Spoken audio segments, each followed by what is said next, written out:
understanding what you're doing right now. We going live. Look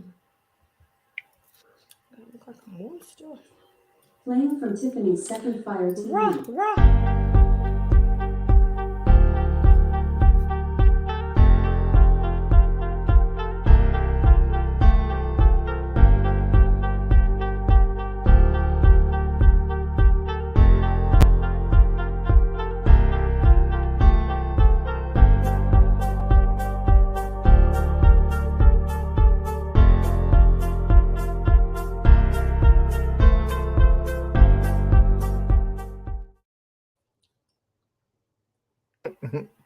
Welcome. We've been live for about 3 minutes now. Welcome, y'all, to Hear Me Out with Ray and Tiff. I'm your co-host, Ray. To my right on my screen is my beautiful co-host, Tiff. I hear a whole bunch of echo. What's that? No, sorry, that was me. I was trying to make sure when the video started playing. That's all. Okay. Sorry. No, good. What's happening, baby? Hey. What it do? What it does, man? Nothing. It don't do it. It don't do a ting. It don't do a thing. It don't do a ting right now. Trinity, what up? Again, y'all, Trinity, welcome, man, to Hear Me Out with Tiff and Ray. I'm your host, Ray. That's my lovely co-host, Tiffany. Just Tiff and Nicole. We in the building. I look a little crazy right now. I'm sorry. For another something out. You look a little seductress. No, I just can't take my hair out. Sorry. Thank y'all for tuning in. For those who gonna tune in, welcome. We here for another Tuesday night show. Another episode. Some good old adult talk. Real conversations that you motherfuckers scared to come on the podcast and talk about. So many things. We're talk about them here. Yes. And we welcome y'all to come through and fuck with us. Like you stuck with us. Y'all are at this point. Yeah, y'all are. For real. Like a deadbeat baby daddy. God damn it. Can we talk about that shit? Okay, I can wait. God dang. Look, she threw the motherfucker. Hey, look. She threw the when motherfucker. I'm ready, okay? She threw the motherfucker with shit. She threw the fishing pole out that joint already. So with having said all of that, I just love a good segue, and you be hitting nah, the we're gonna talk. Let's shit. Let's jump right into it. You hear me? What up, Trini? Yeah, we can jump into it because it wasn't a real topic at the end of the day. Like it wasn't one of our topics on the list. It's not a real topic, but it is a real topic. It's a real topic, though. Yeah. So go ahead. Shoot. Let me go ahead and finish setting this phone up. Go ahead. I'm gonna read the question. Okay. Since we here. Trini, what up, Trini? Trini. Not TJ. And since you're here as a black man and a father, you can answer also. Right. I want to tag Gran in the shit. I want to tag Gran in the shit. Put my Gucci's on tonight, baby. So settle this argument. That's how the post begins. Question: is a man a deadbeat father if he never wanted the baby? If he offered to pay for the abortion, are willing to pay for any procedure, and you go have the baby anyway. If he makes it known he wants nothing to do with the baby before it's even born, is he a deadbeat?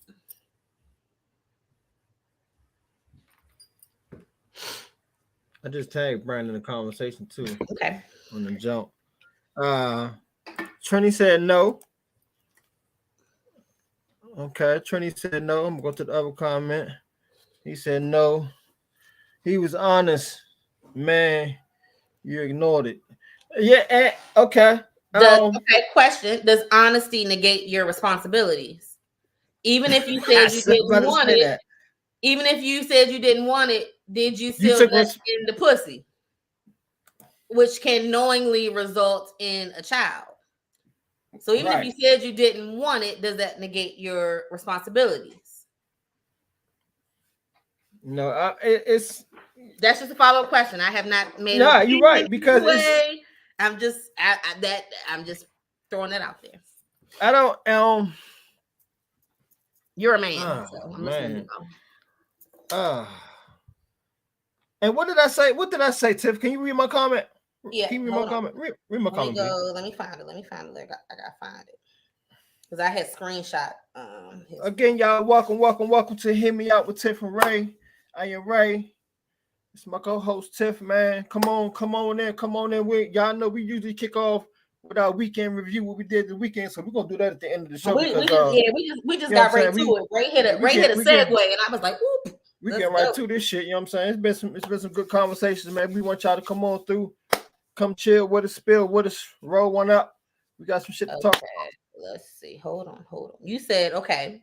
You said no, not a deadbeat. Like most of y'all said, if he knowingly clapped them cheeks raw, he is responsible for his actions thereafter. Yet she is also responsible because he let you know in advance he don't want a kid. Either she make him strap up or they don't need to be boinking. That's what you said. Yeah, and I stand behind that. I wouldn't say he's a I wouldn't classify him as a deadbeat. You know what I'm saying? Even if he, God forbid, if a man, you know, I don't know nobody personally, but I know it's been situations where men have done that and just decided to, you know, the abandon the whole situation. You know, would I still classify him as a deadbeat? Nah, I won't. You know what I'm saying, because again, he let it be known. Yeah, if He it was let it be somebody, known, but did he still right? nut in the vagina? Did he still Yeah, you yeah, ejaculate and into the he vagina, still ejaculate knowing he doesn't want children? don't want children. You know what I'm So saying? where So on the flip hand of that, you need to go ahead and man the fuck up and take care of that responsibility. You know, I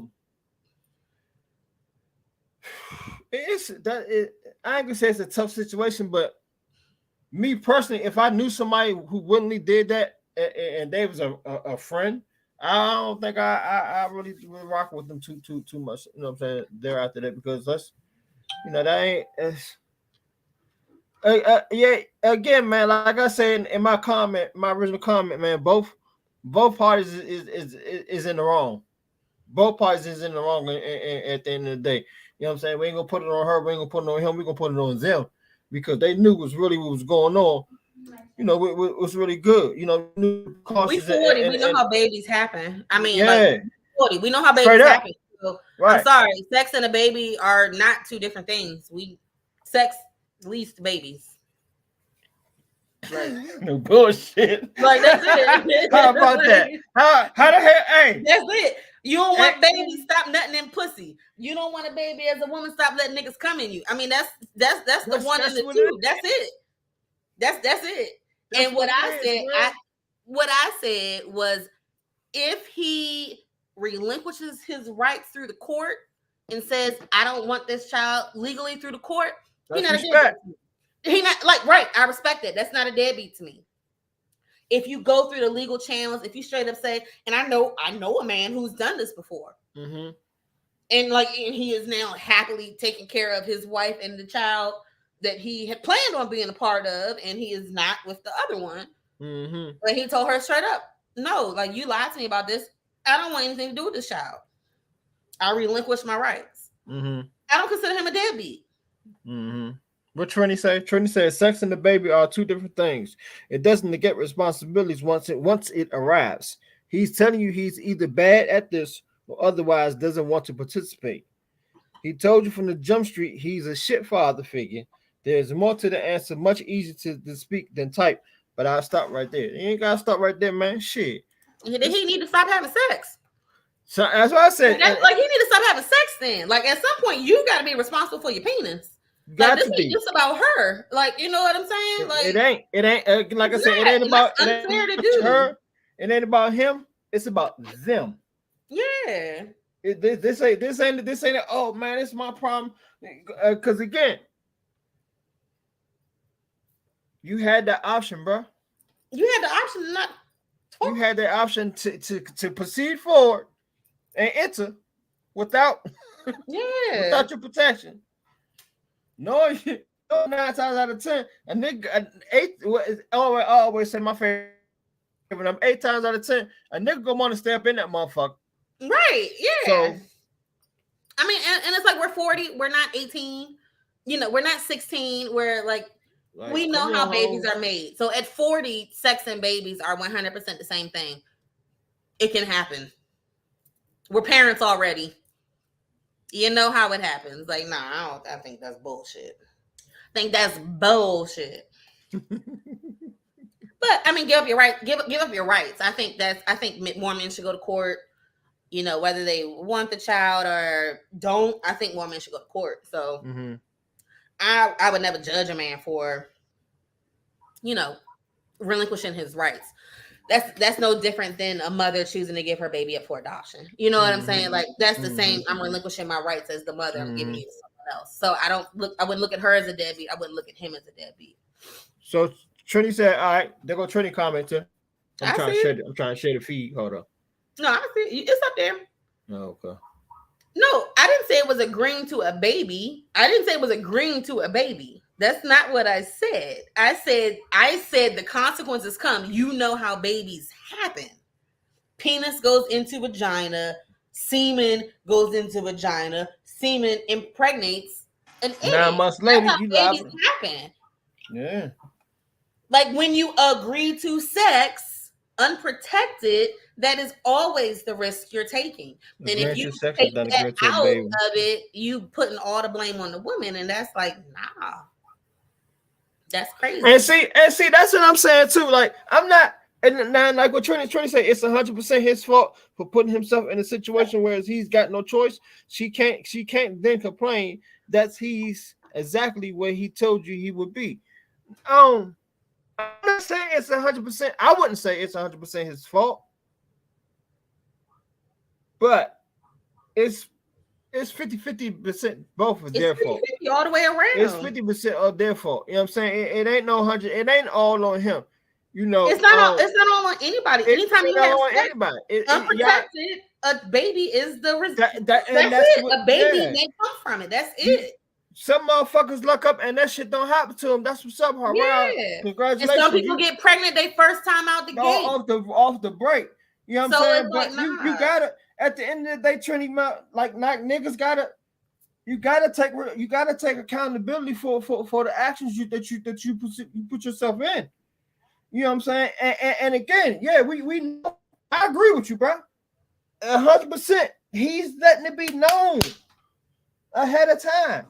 No, I ain't trying no kids. All right, well, guess what, bro? Yeah, I'm with you. It's on both. It's not a one or the other. Right. It's literally on everybody. Because at the end of the day, it is a fucked up thing. Whereas if the man telling the woman this how he really feels, like he's not with that he's not even ready for that. Not saying that he don't want to do that or want to be a father at the time. He may not be ready at that time. You know, you really can't make that female make that choice not to get rid of that baby or get rid of that baby rather. You know what I'm saying? Because she, at the end of the day, that's her body. She's going to do what she wants to do with her body. You know, it is. So I agree. I feel what Trini said. If you don't want, it's like, but it's if you don't want no babies, don't put yourself in a predicament to have a baby. And I was about to go back to that. At the end of the day, that's all you can do. As you as a man and you as a woman, that's all you can do. Accidents happen. Like accidents happen. Condoms bust, birth control fail. Accidents happen. But at the end of the day, to be like, well, I don't want no kids, and then to go run up in a pussy raw and come in it, that's nobody's fault but yours. Should a pregnancy, well, that's both of y'all's fault if a pregnancy results from that. Like, you know what I'm saying? Like, but you yourself, your consequences, if she didn't jump up on you and force you into it, like, you know what I'm saying? Like, bro, that's on you. I don't disagree the risk. I also didn't say it only the woman's fault. You asked if she can call him a deadbeat, so I answered according to that. Okay, true. Yeah, can she call him a deadbeat? I didn't say. I said he's not a deadbeat if he gives up his rights. Like, I don't think my answer wasn't just a straight up, yeah, he a deadbeat because blah blah blah blah blah. That wasn't my response. So we weren't disagreeing with you, but it's not that he was an honest man you ignored it, which is what you said earlier. Yeah, Like, he was an honest man. He was was honest. But he ignored his own intuition. He ignored his fucking self. Yeah, he ignored himself. You know what I'm saying? So like nigga, like that, like shorty, like honestly, you know. And I'm a man. Like what the fuck? Like what, nigga? You put yourself in this predicament, Holmes. Yeah. Yeah, you ain't gonna go motherfucker fuck shorty up and make her have a miscarriage. You ain't gonna force her to go to the motherfucking clinic. Yeah, she ain't gonna want to motherfucker. You'd be surprised. The number one way pregnant women die is murder. Yeah. Like, and that's a real stat. I didn't make that up. That is a real stat. Getting Ray Caruth. Pregnant women die at the hands of men because of shit like this. Stuff like this. Keeping the baby when he ain't want it. You know, being a side chick, getting pregnant, threatening to call the other woman. Like, you know what I'm saying? Like, it's dangerous to be pregnant as a woman when a man doesn't want the baby. Like, you know what I'm saying? But it's not just the woman's, it's not just solely on her, but I also don't think it makes him a deadbeat if. I got a caveat. That's why I say it's his fault for putting himself in this situation he ultimately didn't want to be in. Okay, you're right. Because you have little to no choices after conception. Little to none.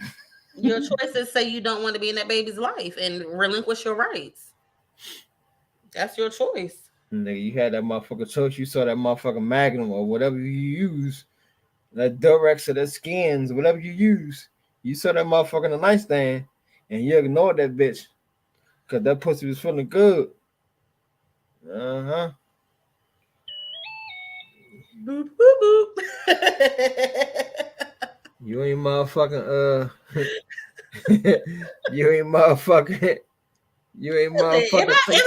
Look, the way I've been going in the past, because if I ever popped up pregnant, bro, it couldn't be nobody's fault but my own. It's like, I'm grown, I'm 40, I know how babies happen. Like, what the hell? Like, how am I gonna get mad at talking about? How am I get mad at him? Like, we're 40, dog. Like, are you serious right now? Like, we're 40. Anybody still trying to argue, well, she kept the baby and I didn't want it at 40 is an asshole. And that's it, period. I ain't got nothing. Like, you an asshole, dog. Like, you're grown. You know how your penis works. Yeah, man. You know how your penis works. You know, come on, shawty. Yeah, like, that's crazy. Man, what was the rubber at? Man, that jump was in my jeans. No. Like, why you ain't go get it? Man, that motherfucker pussy's feeling good. That motherfucker, like, you know what I'm saying? Like, she told me this and she told me again. Why didn't you say, hold up, let me go get this motherfucker jump real quick? Thank you. Personal accountability. It's all the way around. I did not, and please note, me, the woman on the show, did not say it was the man's fault. I did not say that. But we 40, bro. Like, nah, come on, we too old for that shit. Gucci bandana. Well, we got that out the way. I know. That was a good one. I was feeling that in my chest. We got that out the motherfucker. What's next on the roster? Shit. Let's go ahead and keep this thing rolling. Well, where is that? Boom. Okay. So tonight we're bringing the heat. So we're bringing the heat tonight. We're bringing the heat. This Tiff jump. Oh shit, all these songs is Tiff jumps, but I want to talk about this when fairy tales meet real life. Would you wasn't that a video clip or a reel? It sure was. You got that?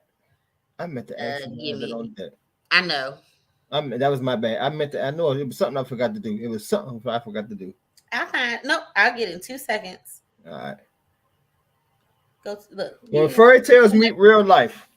Well, okay. We'll talk about what do you think that means? Oh.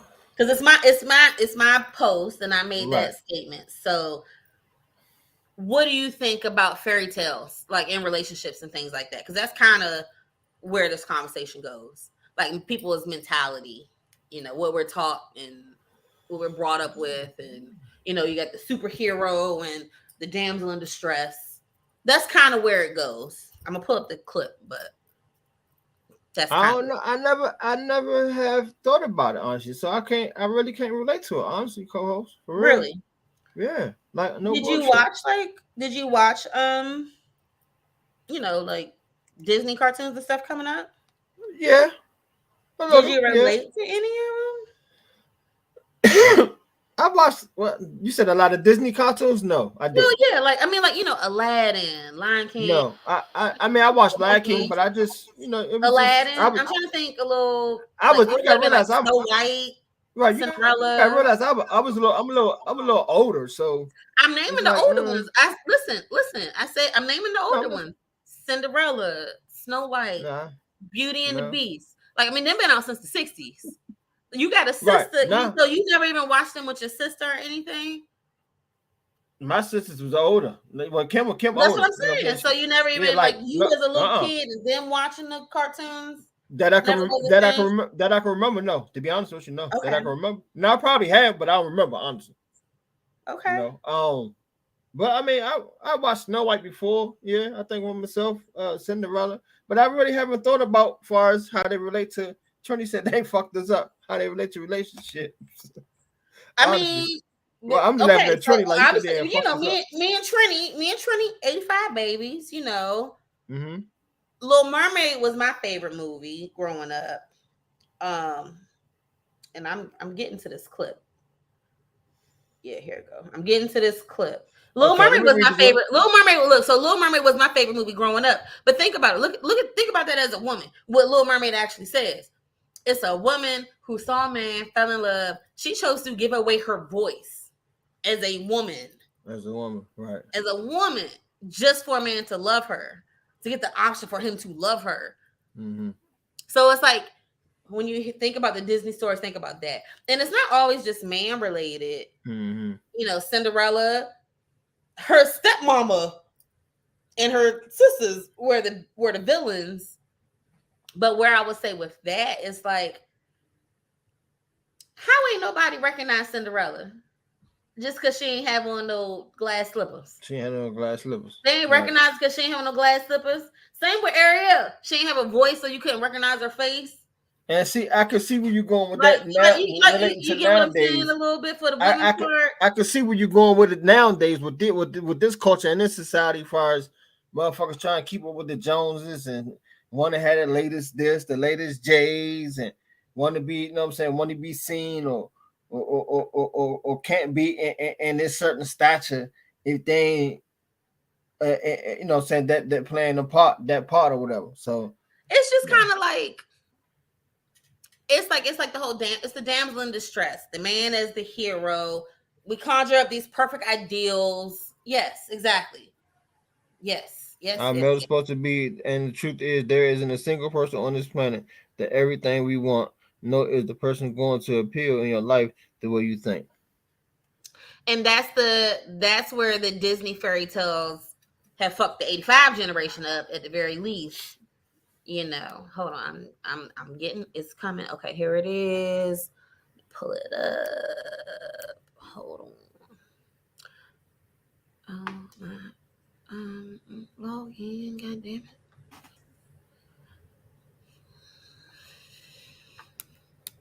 Make sure y'all like, share, and feed the feed, man. Tell your people to come on through. Tell them come on through. Let me tell you, y'all. I know y'all on the West Coast. Yes. We're taught. Oh, that junk. Okay. Yeah, I just got a screen record it because I can't log on to Facebook on my laptop, and that's Okay. So it's coming. Hold on. That's cool. Keep talking. Yeah. So okay. Which one? I'm gonna reconjure up the perfect ideas of male. Yeah. And okay. Yeah. I see where you going with that. I see, yeah, and it ain't gonna be no perfect. There's no perfect person, you know what I'm saying? Like it is fairy tales, but I mean, you create your own. I mean, I ain't gonna say you create your own person, but shit, that's kind of tough. That's a tough one. You got me thinking. I'm sorry. Like, I'm No, here. you good. You I'm good. screen You got me. recording. That's You got all. me thinking. The clip you referred to, Trip, was incorrect. He was articulating how fairy tales fuck up man's psyche. I didn't say it was incorrect. I didn't say that. What my actual comment was, he can see how it impacts men, but can't see how it impacts women, because it's the same thing from the women's side. That was I didn't say he was tripping at all. And So he said I'm emailing it to myself now, so I okay. can share it. But no, I wasn't saying he was tripping. That was my point in mentioning, like, the princesses. Yes, they have fucked us up. Like, yes, I agree with TJ. They fucked us up. But it was, my thing was, he was just so adamant about what he was saying. It's like, nah, nigga, we get it. Like, we still watch Little Mermaid and Barbie today. Y'all the ones that saying we shouldn't. Like, we are still dealing with this. Like, nah, we know this. Y'all are just now coming to grips with what y'all have been taught. Like, that was more so where I was coming from. And so what was, and I know you about to play it, but what was you talking about the dude who wore the glasses, right? Yep. Didn't they already come to like, he didn't say anything wrong. Like, nothing he said was wrong. You know what I'm saying? Mm-hmm. Like, I agree with what he was saying. He said the male version, like, I agree with it from a woman's perspective. But it seems like sometimes, like, it's new to men. It's like going to therapy is new to men, right? Right. Black men, fairly new. Like, dog, we've been going. It's like a big revelation. It's like, oh yeah, like, yeah. I mean, I knew 5 years ago that Little Mermaid fucked me up. Like, you know, oh, you realize it now that you thought you had to be Simba. Like, you know what I'm saying? It's like, it's just that. How do you know he doesn't understand? That's the other problem with the exploitations. When the clip is incomplete, right? There's also nothing wrong with stating the fact that lives on its own. He doesn't have to just what the fuck? How was that word? He doesn't have to juxtapose. Oh, juxtapose against women. Well, the thing is, being that men and women are in relationships together, if we have similar experiences, it would be nice for them to be juxtaposed. Like, yes, let's acknowledge that we both feel the same way. That can go a long way. Mm-hmm. Again, this is new for y'all, acknowledging it. Women have to sit back a lot of times and be like,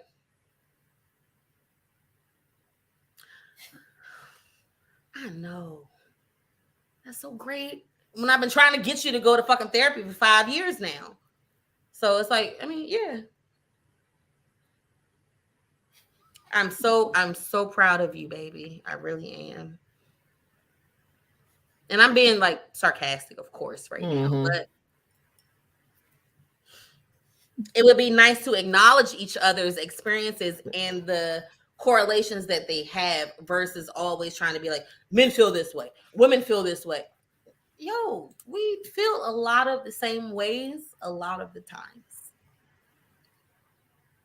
Maybe that would make us more understanding to each other. Of each other.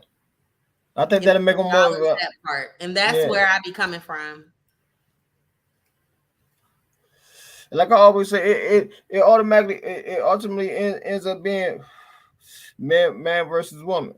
Him versus your opinion versus his opinion. When at the end of the day, shit, y'all obviously be saying the motherfucking same thing, coming to agreement with each other. A lot of times people are just speaking from their experience. Like, you know, there was a post earlier today that the post said, starting and building a family with someone and then it ends is traumatizing. That was the post. It didn't mention a sex, right? Mm-hmm.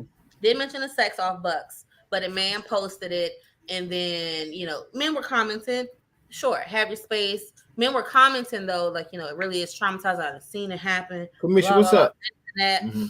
But then I just said, you know, I just said I really wish more single moms would get like some kind of would get this same kind of energy, because it is traumatizing.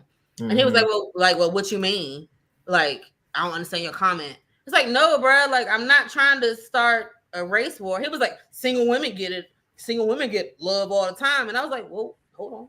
I'm a single woman. You don't even have kids. The reason I'm saying it is because we're often told we choose wrong. You know, we're asked, well, why don't you have a man? Like, we get a lot of flack for being single moms. And I was just like, no, it really is a traumatizing experience. Like, I understand that starting a family, regardless whether as a woman or a man, it's traumatizing when it doesn't work out. You know what I'm saying? I was just saying, I just wish, as a woman, I'm saying that as a woman. So I'm not negating a man's stance in anything, if that makes sense. Like, you know what I'm saying? Like, I'm not negating a man's stance. I just, it's equal all the way around. Like, it sucks for everybody when it's like that, you know? Okay, now let's see if it showed up. You don't know if he acknowledged it or not. That's my point. You saw a 90-second clip.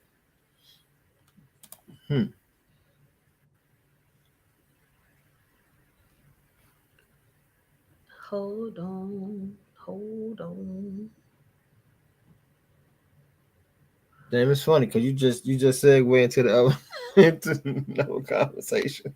Go ahead, because I mean, I'm trying to see. Like, I just sent it to myself, but it ain't pulling up yet. So Nah, because you was talking about you had dived into the single parent thing, and I just saw on here about the single father households. that's a big combo. That one. Okay. I almost feel like that one needs some reading time.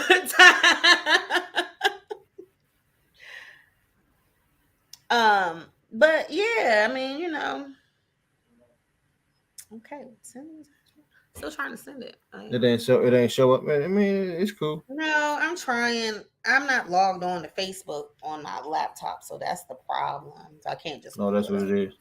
Yeah, normally I can just find the public clip, but I can't find it right this second to play it. Okay. All right. So passport bros. What's I haven't heard about this. What is this shit? What is passport bros? Oh, What up, y'all? Oh, hold on. Okay, let's go back to TJ. Men's therapy doesn't look like women's. We acknowledge there's mental healing that needs to take place. Repair looks different for men. Okay, yes, absolutely, sure. I never said that it doesn't. I said that y'all men haven't been doing therapy. And so now after 25, 70 years, y'all are finally starting it. And it's like, I saw a post the other day and it was like, this isn't, and I want to make sure that y'all know I'm not knocking this brother because I fucking respect it. But he said, you know, it took me 39 years to finally realize I had anxiety. Like for somebody to tell me I had anxiety. It took me 39 years. Bruh, dog, I knew I was fucking crazy 6-7 years ago and went to the doctor for it. So it's not, I don't think it should look the same. But it's like, okay, y'all playing catch up with this mental health thing. I think maybe that's more so where I'm getting it. Y'all playing catch up right now. Yeah, a lot of black men are playing catch up with the mental health. Yeah, it's like y'all are playing catch up. Because and now we are starting to finally realize that it's okay to go to therapy. It's okay to go to talk to someone. You know what I'm saying? But we black women we've been recommending it, we've been suggesting it, we've been praying y'all would go, for years, but then we get told, well, men's therapy don't look like yours. I ain't saying it needed to look like mine. I'm saying you need to go to therapy though, because what you're doing right now ain't working and it's impacting us. Your therapy don't need to look like my therapy, but baby, the therapy needs to be the therapy. So that's that's kind of what it is for me, at least in regards to the fairy tale conversation. Sometimes men live in the fairy tales. Well, we all do. Men, women, we've all had magical thinking before, right? And then real life hit us and it knocks us down. This brother young. He only like 30, 32. The one with the glasses. Like he young. He a young joint. I think he said that before. So maybe real life is just now hitting him for that to be the case. But I don't know, for a lot of us, them fairy tales end real quick and real early. And then you know why? Because of trauma. TJ, you don't know who I'm around. So false, you're false. You don't know who I'm around to say that. Yeah, like you don't know who I'm around. You literally have no idea who I'm around to say that. Like, so false. Your false is false because you don't know who I'm around to say that. You have a opinion of who I am as a woman. You have a frame of reference of who you think I am, of what you're saying, and that's how you perceive me and you think I'm moving. Baby, no. I know plenty of well-adjusted Black men in great spaces. Like, no, that's not what I'm talking about. I am specifically speaking to the clip. I'm not saying anything personal. I'm speaking to the clip of this man saying that. I just said he was young, and that's probably why he feels that way. False. False is you.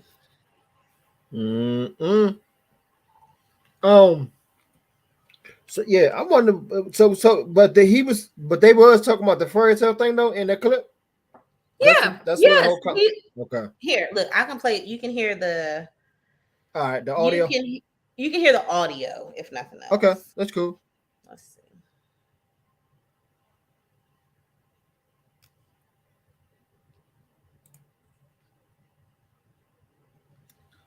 Hold on, I'm getting it. Pulling it up. I'm driving, but y'all got me ready to come on. Girl, your ass driving. Yeah. Come on, baby. Sorry, I'm coming. I had it pulled up. It just went away.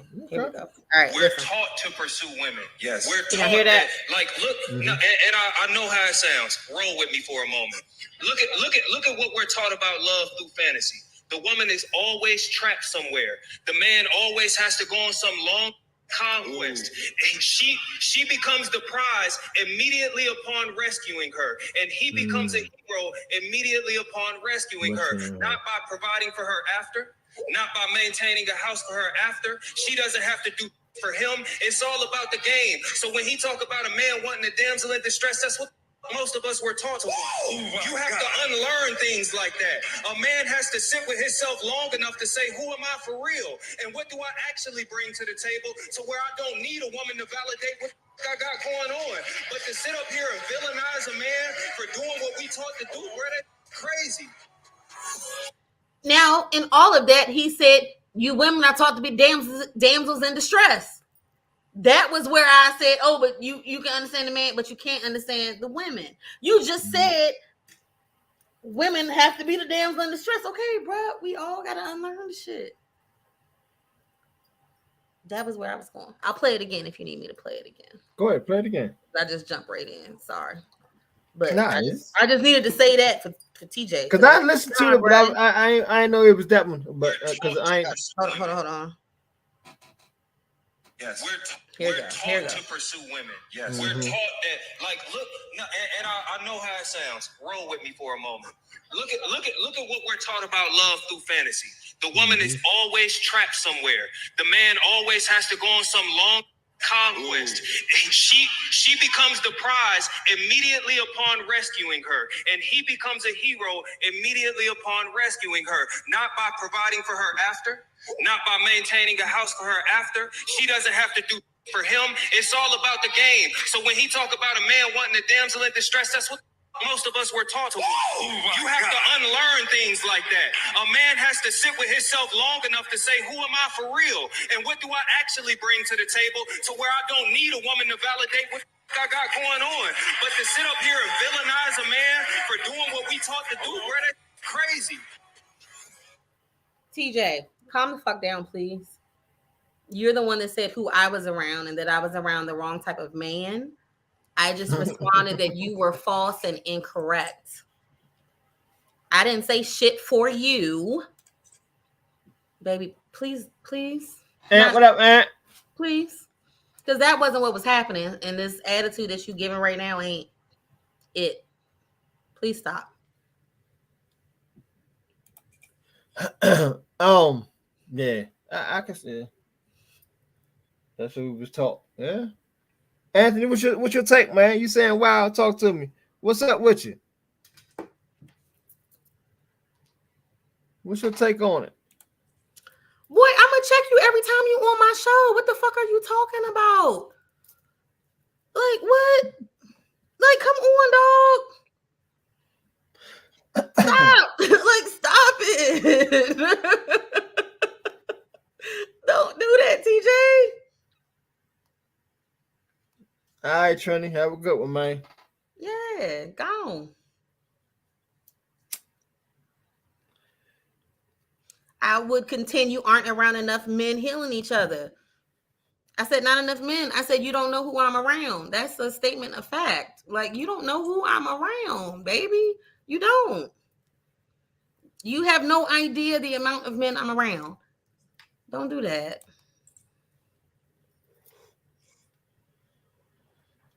Oy vey. I don't even be trying, bruh. Continuing on. I know. And then TJ will say, this is why you're single. This is why you're not married. This is why you're a single mother. And it's like, boy, oh my God. That's how those conversations go. Yeah, I mean, I can understand what you're saying. Hold up. Like I said, I didn't disagree with what TJ was saying. Like, that's the thing. I didn't disagree with him. Like, you know what I'm saying? I was not disagreeing with that part. I just said, if you can sit here and say that a woman is taught to be damsel in distress, and you sitting up here saying you taught to be the protector and the provider, and you got to unlearn that, give the woman some space too, because she got to unlearn that damsel in distress part and understand that she can save herself. She ain't got to wait for this shit. It's the same thing with the conversation at the beginning, the accountability. And everybody taking responsibility for their parts. Right. All right. That's it. As far as I'm concerned, at least. All right. So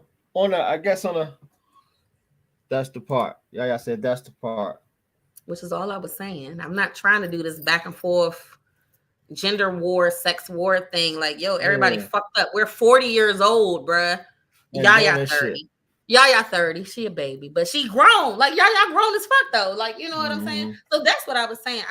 It's not a battle of who's wrong, who's right. Who's right. Not about and see that's what the problem. That's what that's what the problem lies at now. It's always that motherfucking shit there. Like, who's wrong, who's right. It doesn't fucking matter who's wrong or who's right. Let's hold each other accountable. Just had a conversation. Had a conversation. And motherfucker and talk it out and create a win-win for both parties at the end of the day. Just create a space that is open for the conversation. Like, actually take a step back and try to view from the other side of it. Mm-hmm. Saying you don't know enough who's healing. Baby, you don't know who I know. That's not how to spawn a productive conversation about the topic at hand. You know what I'm saying? Communication is key. Have an open conversation about it. What's up? Yeah. So when you have the fairy tale conversations, my ex swore up and down, Hercules was his thing. Little Mermaid was mine. Like, you know what I'm saying? So it's like, if you okay, I get how you feel like you gotta be who comes on Hercules. Like, I get how you feel like you gotta fight the 3-headed dragon to save the princess and this and that. Ariel, you gotta lose your voice. Like, I get how you may have grown up with those type of things and thinking those things, but reality probably smacked you real hard, probably around 30, 35. You know what I'm saying? And now you know what the real world is about. Right. And then it ain't that fairy tale shit. Accountability comes into play, bro. Can't get mad at being pregnant and not getting an abortion when you was there, my guy. Mm-hmm. You was there, dog. Mm-hmm. Mm-hmm. In case y'all missed it, well, I'm sure the ones who just tuned in, our first conversation was about when we was talking about fires, when a gentleman tells a woman that he don't want a kid, but they still proceed on to having sex. And she decided to have this baby. Is he considered a deadbeat? So, we were talking about that off the break for those who missed it. So we glad you finally came. Yeah, we glad you here. Welcome. Sit back. No question. Okay, so you would consider him as a deadbeat if he take that route? Okay. Who you just say that?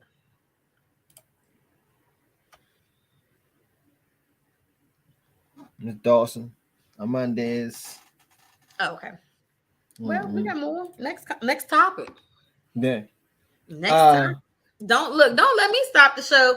Y'all know how if you've been an avid follower, you know how I go. Yeah, the conversation was it was an interesting conversation, man. You know what I'm saying? Because again, as I just scroll through the comments, like everything is there. Yeah. You can catch up, get a feel of what we've been talking about tonight. That's definitely a deep conversation. So you could definitely go back and check it out also. You know what I'm saying? As well as still comment on it when you want. Yeah, like, comment, share. The video will be up. Comment, watch it. Put your 2 cents in, share the shit. All of that good stuff. We love it. We love it. Back to the roster at hand. Passport Bros. What is Passport Bros? I've heard this before. Never knew what it was. Enlighten me. So, a passport bro is I'll speak in American terms. It could be any American man, basically, who has been looking for love and hasn't been able to find it in the States. So he joins these like international dating sites, or maybe he takes a trip and he meets a woman in the Philippines or Ukraine or South Africa. Dominican. And now all of a sudden he is. Oh, and he also normally only has relationships primarily via like text, maybe FaceTime. Then been to see her 2-3 times in like 4 years. And now he head over heels in love, and he doesn't like bankroll. It's pretty much broke here in the States, but trying to move her back home. So that's passport bro. He basically couldn't find nobody in States.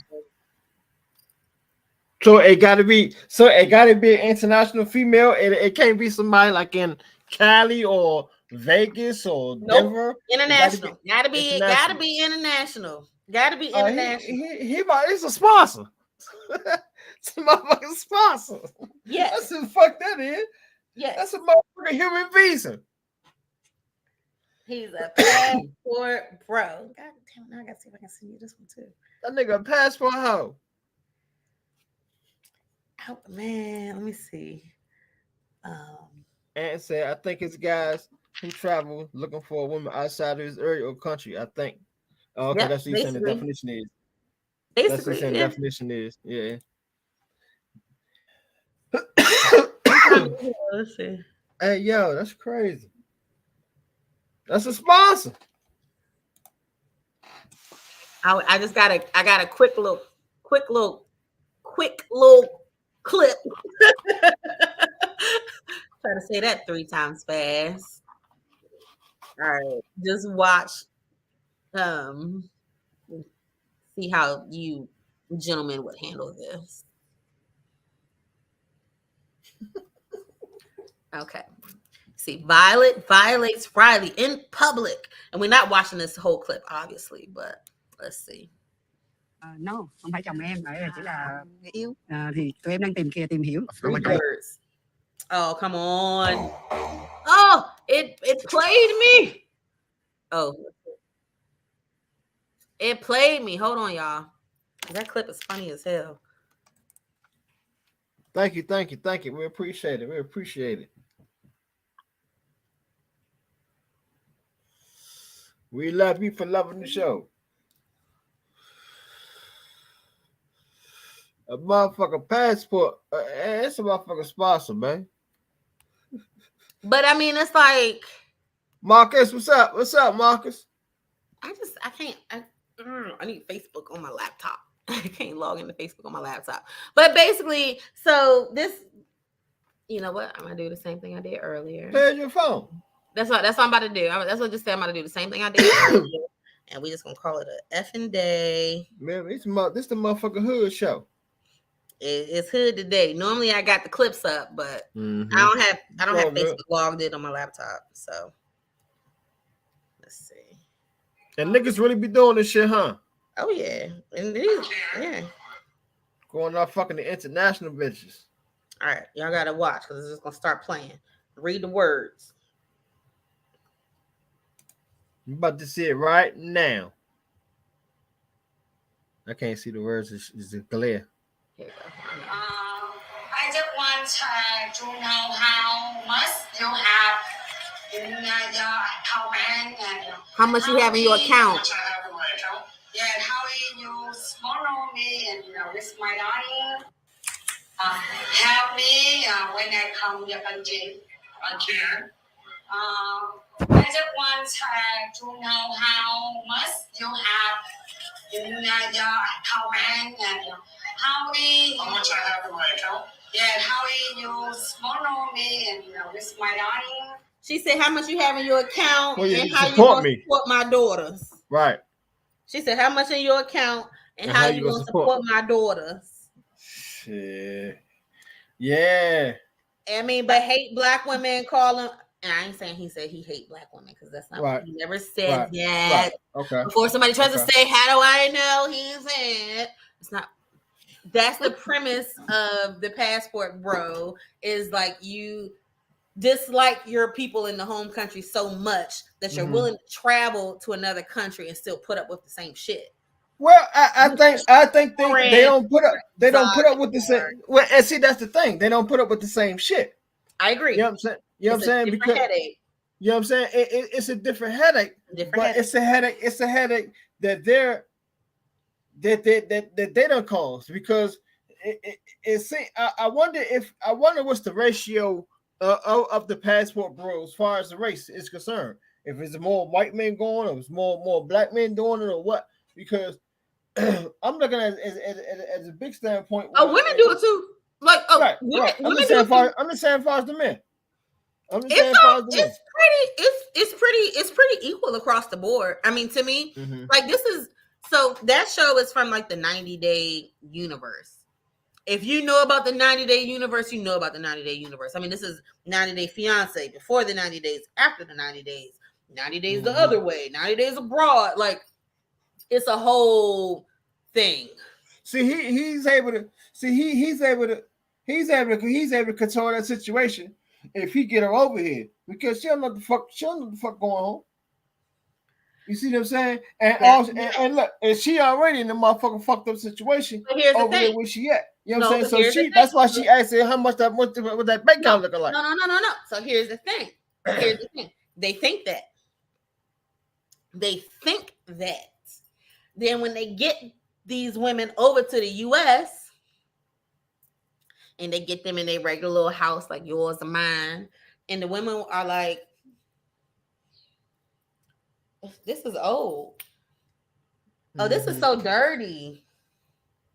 You live here? We need bigger. Because that's what happens every single time on the show. Y'all bring them over. It's like they bring them over here. They live in these little dirt floors. They sharing the house with 20 people. I'm not being racist or anything like that. That's really what be happening on the show. And then the women will come here with their American man, whether he's a white guy, whether he's a black guy, whether he's a fat guy or he's a small guy, nerdy guy, or somebody who may seem cool. These women come over here and be like, this it? Where my daughter? How much money you got? We got to support them. Like, happens every season. That's crazy. No matter what. What up, Reg? That's it. They call them passport bros because it's like, dog, you really think women are different all across the world? Like women are still women. like women are still women. You know what I'm saying? Whether like cultural differences be damned, it's like nah. Take care and provide. Like what you niggas been doing in America ain't the same as what they do over there. It's a whole different Exactly. It's a whole different ball game over there. whole different ball game. Right. But like I said, same for the women. Same for the women. Mm-hmm. Like, you know, it'd be these little white girls, little black girls that think they're gonna go to India and Pakistan and marry them a man and they can still act like they in California. And it's like, nah. Hell nah. No, you can't go to California. Get your ass whooped over there. Yeah, like no, not at all. So that's passport bros. Motherfuckers sponsors. Okay. So yeah, so I was going with that. That's why I was going with that though. You know what I'm saying? So again, he putting dick up in her. You know what I'm saying? And that too. And she ain't, you know, these motherfuckers, I don't mean no harm, no gay shit. They ain't probably had no motherfucking shit like that. You know, nigga turned their ass out. So what's the farthest you'd have never gone for some little strings for some change? I mean, not a change part, I guess, but you know, a little get down. Nowhere.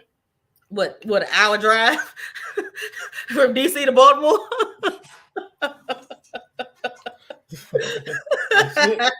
Like that's it. You never flew nobody out. You never did that before. Nah, I got flown out before years ago. I got flown out. I mean, down in Atlanta. But did you ever fly anybody out? No. Never. Okay. No.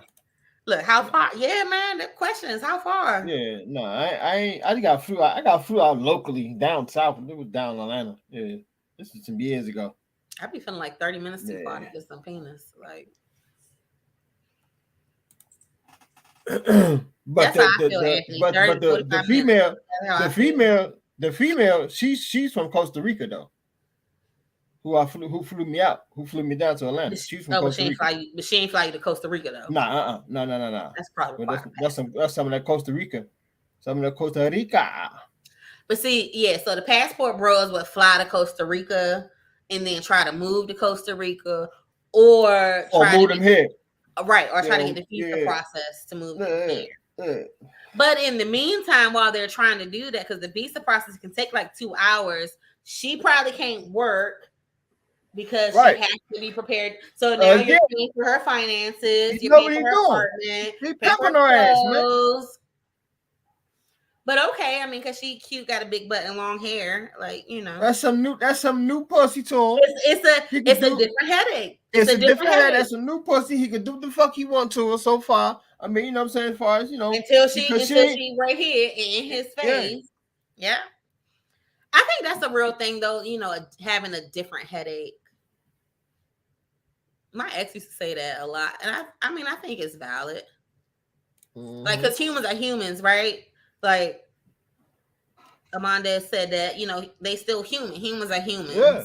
But, you know, what I would deal with a white person would be completely different than what I dealt with a black person. So it's a matter of, you know. Barbados. Oh, shit. I know that's right. Girl.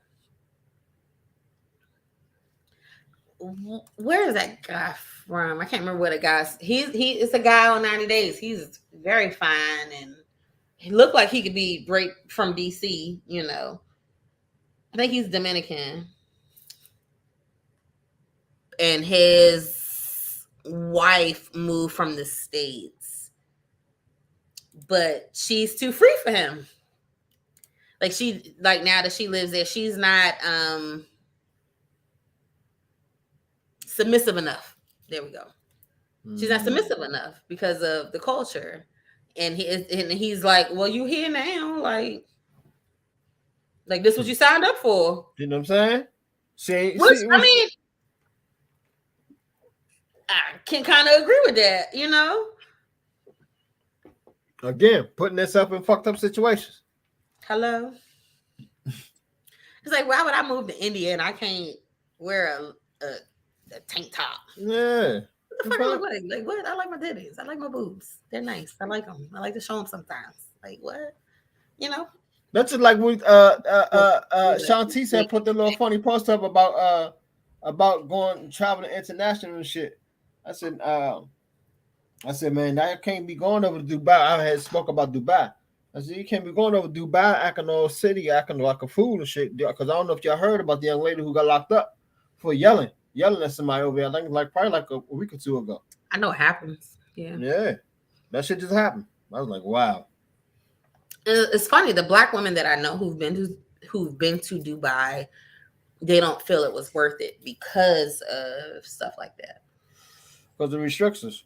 Like they said, like, you know, it's beautiful and get to go to the tall Abu Ghraib prison, but whatever the tall building is, I can't remember.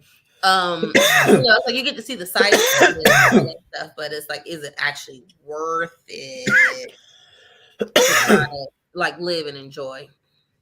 Mm-hmm.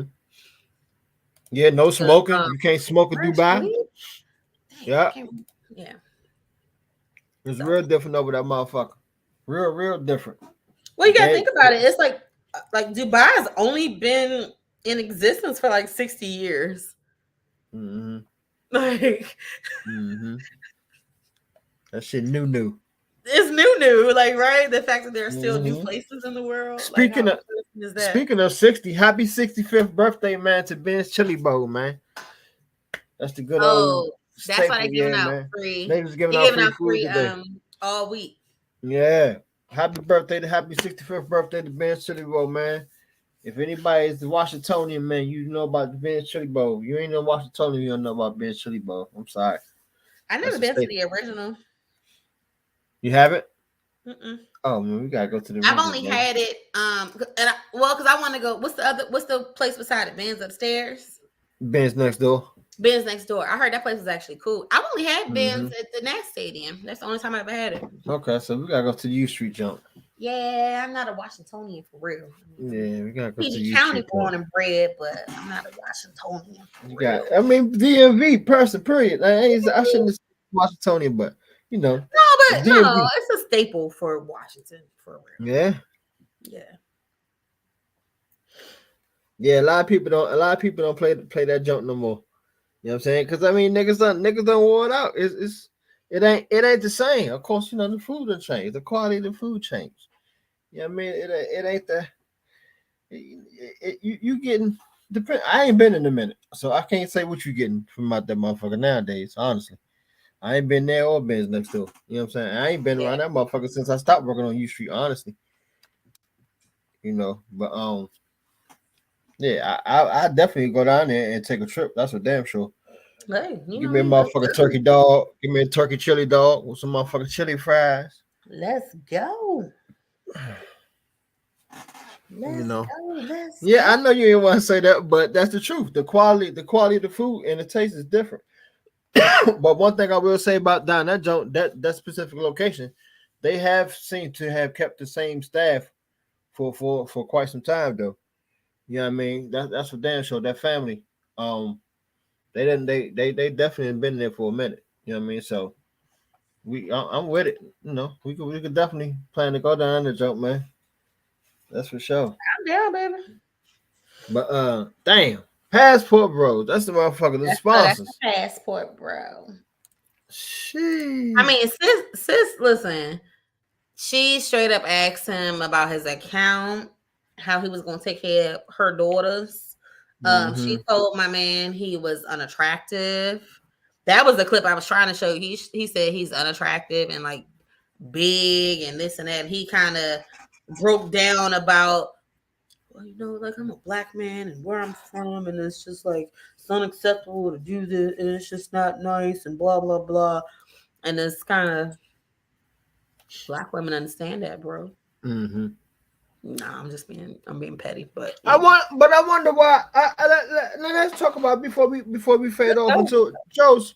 Like what else it could be the reason besides that a lot of black men do it nowadays. Though a lot, you know, why is it done in our culture? You know, is it? Why do you is your question? Why do black men go to other races? Yeah. Well, I mean, you're a black man. I'm sure anything I say is gonna be shitted on. Well, not as far as race, for the races, but just that different culture. You know what I'm saying? That different race, that different. I mean, that culture. they want to go international. You know what I'm saying? Like, I mean, what's up, Joe? What's up? Hey, Joe's baby. Can I be so fair to say this is the plan working after 400 years? Like, was this not the plan? Separate us, get the black man out the house, make the black woman a welfare queen, even though she not the main one on welfare. Like, wasn't this kind of the grand design of it all? And we play into it every day. Mm-hmm. Like, I don't know. That's how I think about it. Like, bro, I know so many dope black men. I know so many dope black women. Like, it's annoying to have these conversations repeatedly, day after day after day after day. I was like, you don't know who I know, bro. Like, I know plenty of wonderful black people, black men, and everything. It's a false narrative, and we play into it. Hey, they clone Tyrone. We play into the shit all the time. Did you watch it? You still ain't watch it, bro. You gotta come over here and watch it with me, bro. And I'll make sure I shut the fuck up the whole time. I won't talk. I'm just be like, divide and control. I'm gonna be like that the whole time. Like, you know what I'm saying? So, like, it's real shit. And that had always been my motto, Joe's right there. That's always been my motto. My grandma was and look, to each his own. I ain't knocking nobody for doing it. Do you do? But yeah, I can't make that claim. My grandmother was white. Like, I can't make that claim. It is what it is. Half my cousins are mixed. Like, right. I'm tied in. I look how I look. I'm light skinned. I'm tied in. I'm tied in already. You know.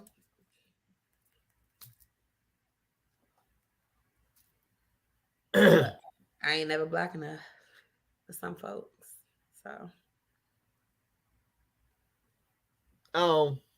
That is tough. I just wonder, you know what I'm saying? Because again, if it's that bad, whereas the man got to go across country, they're gonna brand. Is that bad? Whereas the man got to go across country, you know what I'm saying, to seek and find another individual. No, I mean, the world got 3 billion, 4 billion fucking people on it. No, go explore. Like, you don't have to stay in your pocket of PG fucking County, Maryland. Go somewhere else, please. But stop sitting up here and acting like every fucking one of us is the same. Go explore, know your options, and then come back here and say some shit. Like, because right now y'all just pulling from y'all asses, and then y'all go to the Philippines, and you got a bitch over there still asking you, well, what's in your bank account? And you mad. Like, the fuck? Sorry. Okay. Bullshit. Hey, yeah, I need your email address. I'm seeing the link. Gotta hit them all. Bam. Like, for real. That's crazy. What was Brand's joint that we were talking about? Was it this? Brands was the deadbeat joint. Okay. That Brands was the deadbeat. They got me and TJ going fisticuffs. Annoying ass. Love TJ. What was Brand? He got. You want me to read Brand's post again since he's here now? Yeah, you can read it. Go ahead. Brand, we talking about you. That's why you got tagged. Question: is a man a deadbeat father if he never wanted the baby? Like, if he offered to pay for the abortion, are willing to pay for any procedure, and you go and have the baby anyway. If he makes it known he wants nothing to do with the baby before it's even born, is he a deadbeat? Sorry, hiccups. That was Brand's question. I feel like we kind of all came to like a general consensus about that, though. Mm-hmm. Like, kind of, sort of. Somebody said, unfortunately, as men, they have no real say, so it's her body. But if you don't do that, if you don't do for that baby, then that makes you a deadbeat. The baby has no say and is here and needs you. So even if you don't do it on your own will, child support will make you. You don't have to physically be there, but financially, why would you be okay watching a woman struggle to care for your baby and have your baby not afford the same opportunities as you had? Any man that can walk away regardless and do nothing becomes an ancient person in her eyes. I didn't read that one earlier. That was interesting. Who said that? I mean, she ain't on Well, she ain't damn, on the man. post. Oh, okay, She ain't damn, on man. here, so I just No, saying. cool. Yeah, you Okay. know what I'm saying. I got you. Amanda said, "Did you smash without using protection?" And I feel like, being that wasn't clarified in the post, that probably so. Yeah, he did. They just said they didn't want the baby. Yeah, I just sent you the link, Laya. She coming on. Yeah. Get my girl. Get my girl.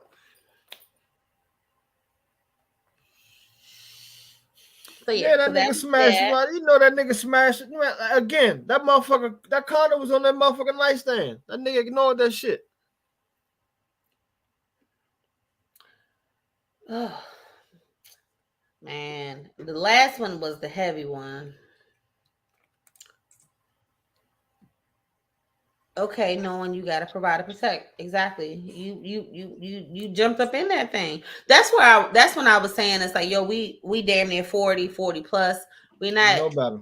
16 years old just learning You over about 25. You motherfucker, you over 21. You know better. Yeah, like we're not just learning about sex ed. We know how babies are made. So you telling me, well, I don't want no kids. But then still proceeding to come at me. Seems like an oxymoron, right? It don't even seem to make sense. So you got to be grown up. Hell yeah. Man the fuck up.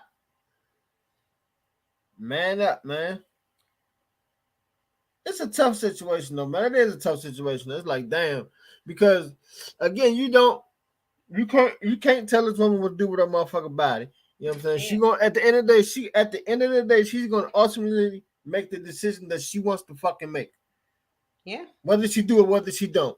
You know what I'm saying? At the end of the motherfucking day. And it's like, damn, because you really is putting this man, and again, and we know he put himself in this situation, but it's like, damn, she ain't even. How easy do y'all think that decision is for a woman to make, though? I know. I was about to go there. I was about to go there. I was about to go there. Yeah, that's just my question. Huh? I said that's not much. You said you're about to go there, so it's that whole situation in its entirety. Pregnancy is not an easy thing for a woman to endure or go through. I know, and I ain't no motherfucking woman, so I know how tough it is. I can only imagine. You know what I'm saying? Even as far as making either of those decisions. You know what I'm saying? I know you about to say. I know how it is. It's just like, no, it's a like if you as men have never had a life beating inside your body. Right. Absolutely. So just to be like, oh, well, just have an abortion, just get it for an option. Hell no, that's always that easy. Exactly. Of a choice to make. Right. You know. Mentally, emotionally. I've never had an abortion. I've never had to give up a baby for adoption. But yo, I'm a woman. Right. I have a child. I've had to make that choice. And like I know how hard that choice was for me. Mm-hmm. Regardless of the situation. Y'all? You know? Yeah. I'm with you. Hey, and like I said, man, it's I'm sorry. Go ahead, Ray. No, it's a fucked up thing. It's crazy, man. It's like, you gotta. Again, you gotta, dude. Yeah, my thing at the end of the day, man, go get that rubber. That's all I can say. Go get that rubber. If you know the protection on that damn nightstand. Is that simple at the end of the day? Is that simple? That's it. And that whole the rubber broke stuff, that's bullshit. You didn't put that shit on right because you don't know how to put on one because your ass probably never puts on one. So that part.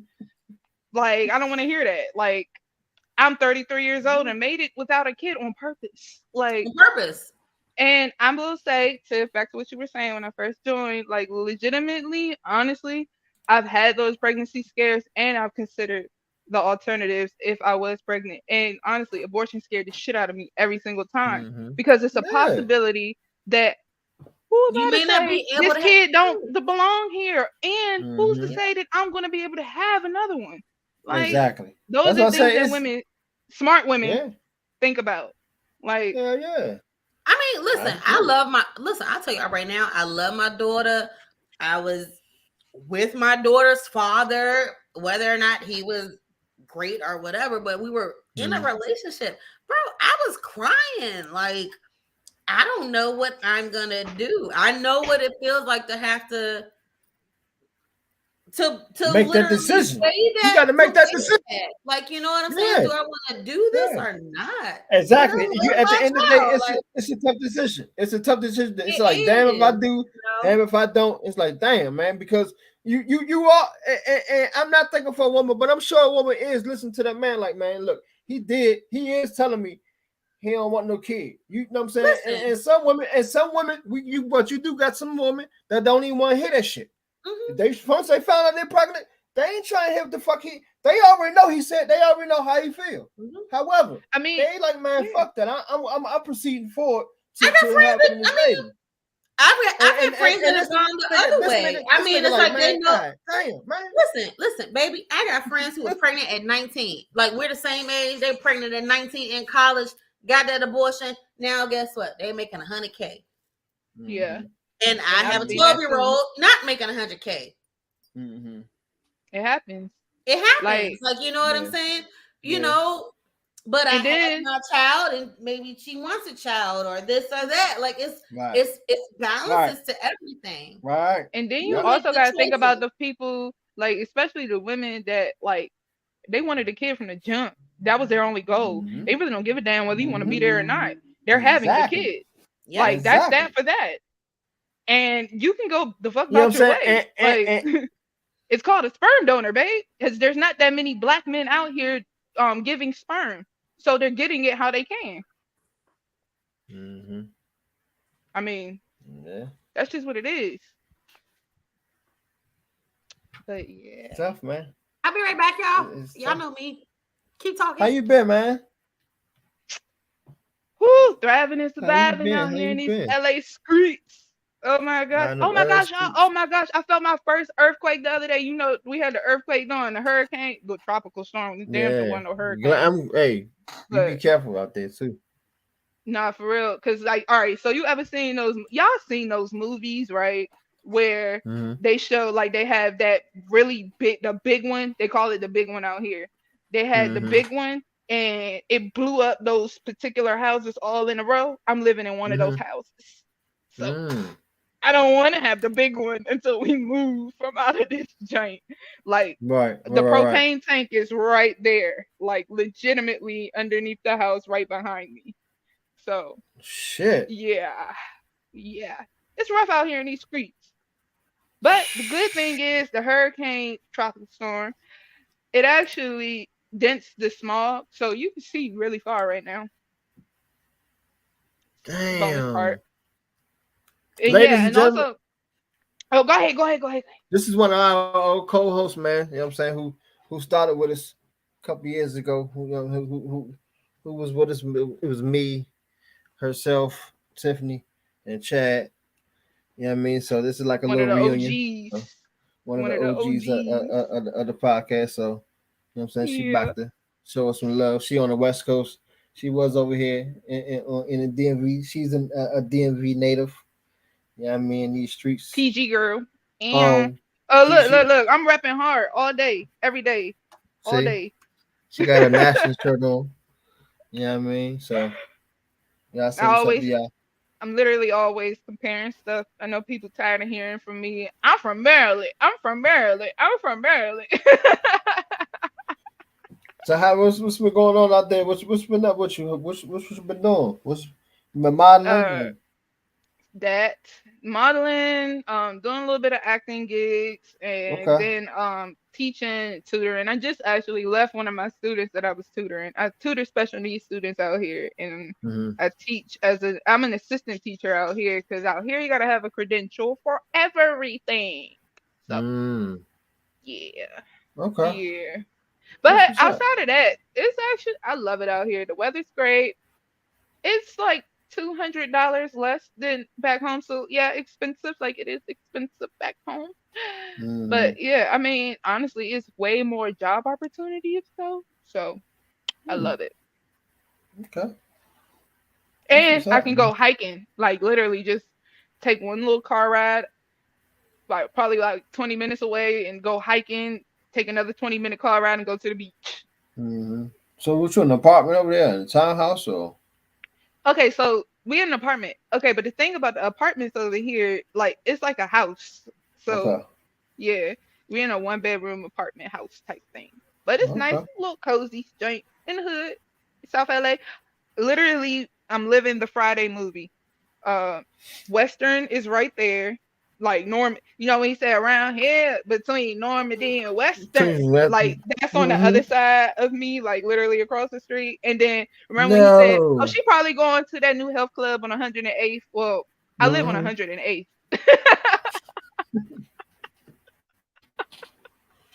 Are you in the I hood was, for real?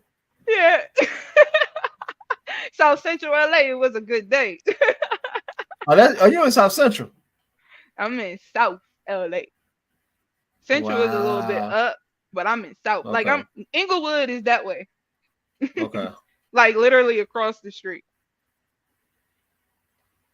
That's crazy. Hmm. That's all But it's right, fun man. though. It's fun. It's fun. It's fun. What your Babe, boyfriend just do? I was just about to tell you, he is training. He didn't got a good amount of clients under his belt. I Mhm. told him, I see that you got to get you one that got, they believe in you and they're gonna speak that into your life. Because I told when I met him, I was like, you should just move to LA with me. You a personal trainer. You gonna get hella clients. You work out. You look Mhm. nice. You tall. They gonna flock. They did. And he just like he's about to start working at Universal with Universal theme park. He's gonna be one of Mhm. those people that scare the shit out of you during Halloween. Halloween. Okay.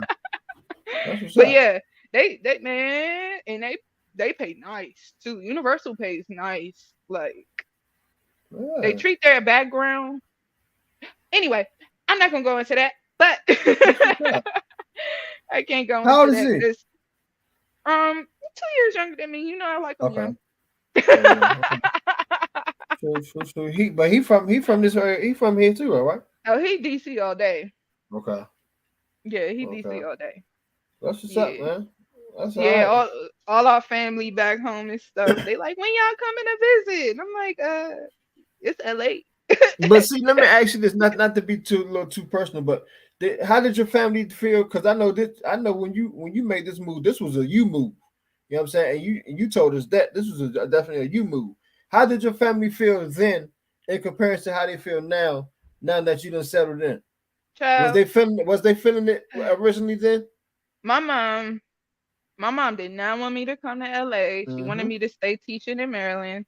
But eventually, like she knows me and she knows whatever I put my mind to, it's a done deal. If I'm Mm-hmm. talking about it and I said I'm gonna do it, she already knows. It's no talking me out of it. But she tried, but because I'm her baby girl, so yeah. Right, But right, and it's like every right. time something go left and I call and I'm like, oh my gosh, mommy, this went left, this didn't work out. She's like, you should just come on home. Trying to get you come home. Yeah, and I'm like, no, I can tough it out, but nah, Mm-hmm. I was like, I don't want to come home. Like I feel comfortable out here. I like it. Granted, yeah, it has its days when I'm like, I don't want to be in LA. I hate it out here. This is so stupid. But Mm-hmm. I mean, that comes with everything. Like, if I was to That move comes, to yeah, Georgia, I would feel that way too. If I was to move to yeah, Miami, I would have felt that way too. yeah, Anywhere I would have moved, I probably would have felt that way because home exactly, is comfortable. exactly, Yeah. exactly. Like, Okay. I lived there for what, 32 years of my life. So, that part. Mm-hmm. Yeah, that's But what's up. yeah, so, Anastasia, yeah. what's up? Welcome, welcome. What's going on? We got one more topic to talk about too. Word. I know Tiffany said she had to go to the restroom. Tiffany, I'm you about to back? say, hurry up, Tip. Dang. I finally get on and you leave.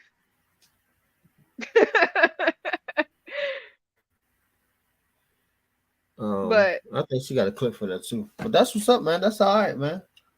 yeah, That's, man. that's good, So, man.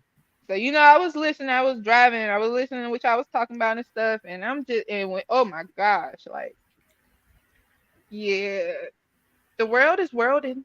The world is Yeah. worlding. It's Yeah. worlding.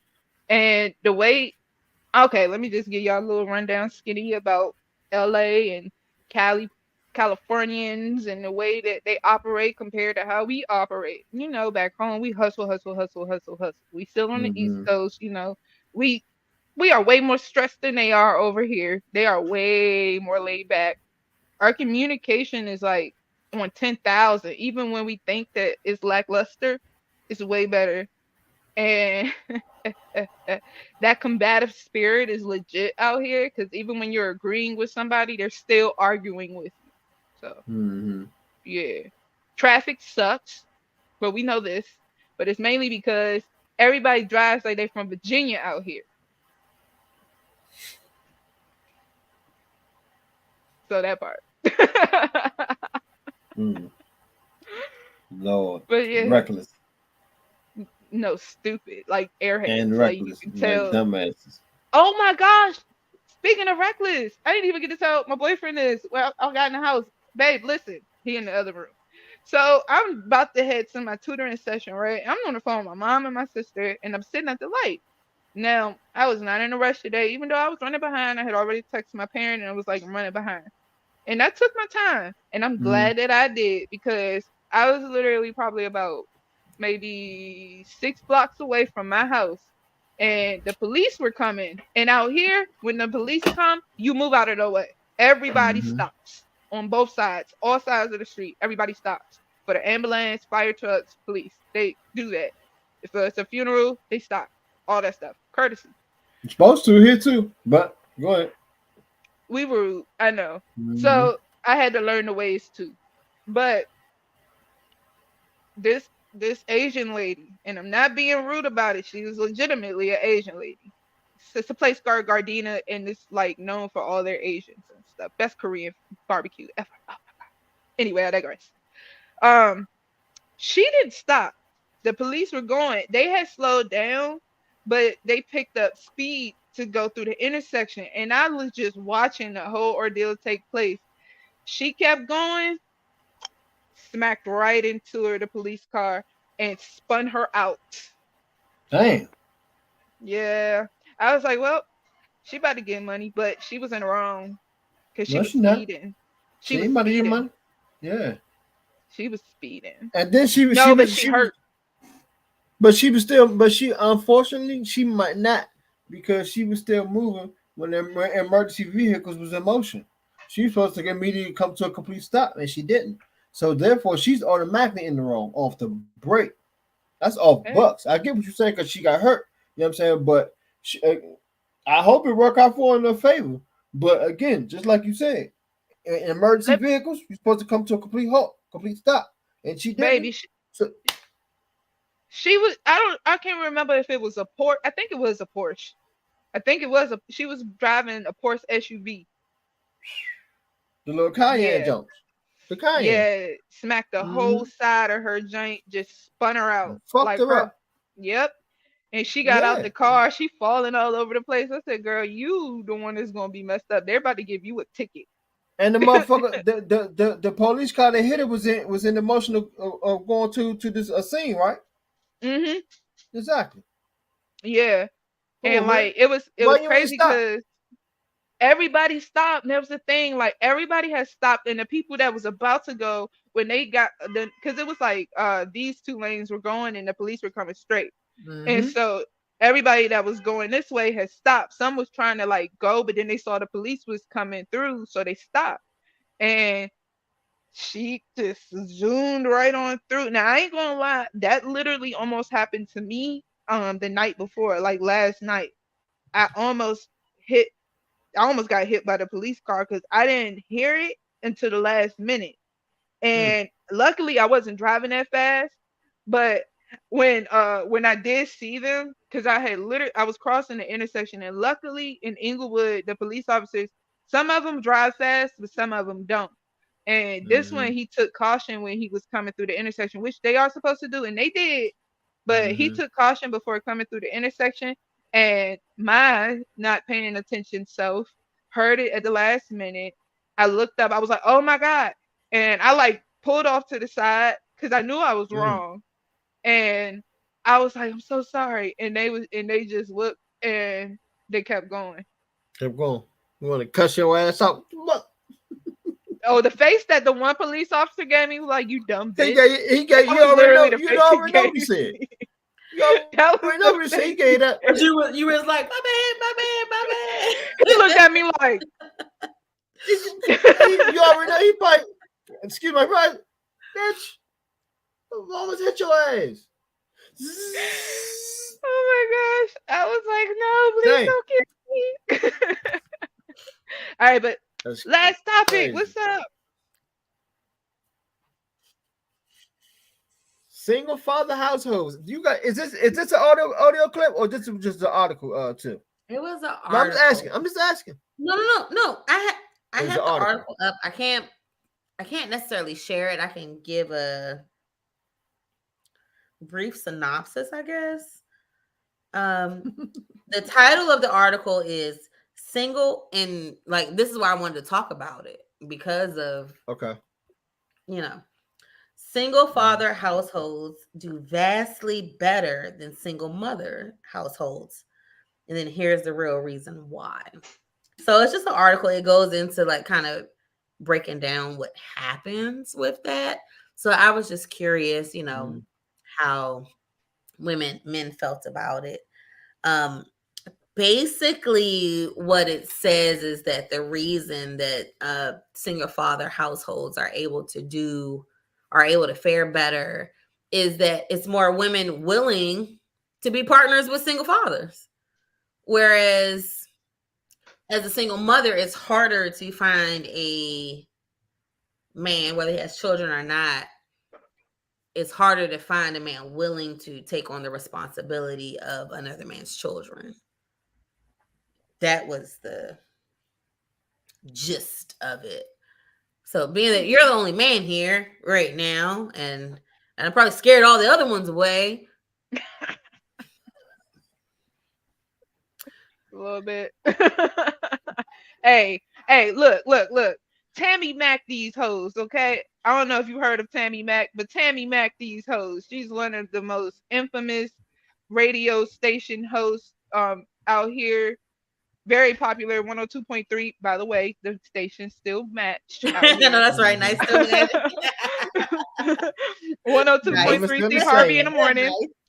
But 92.3 still work too. That's Big Boy. But yes, Big Boy.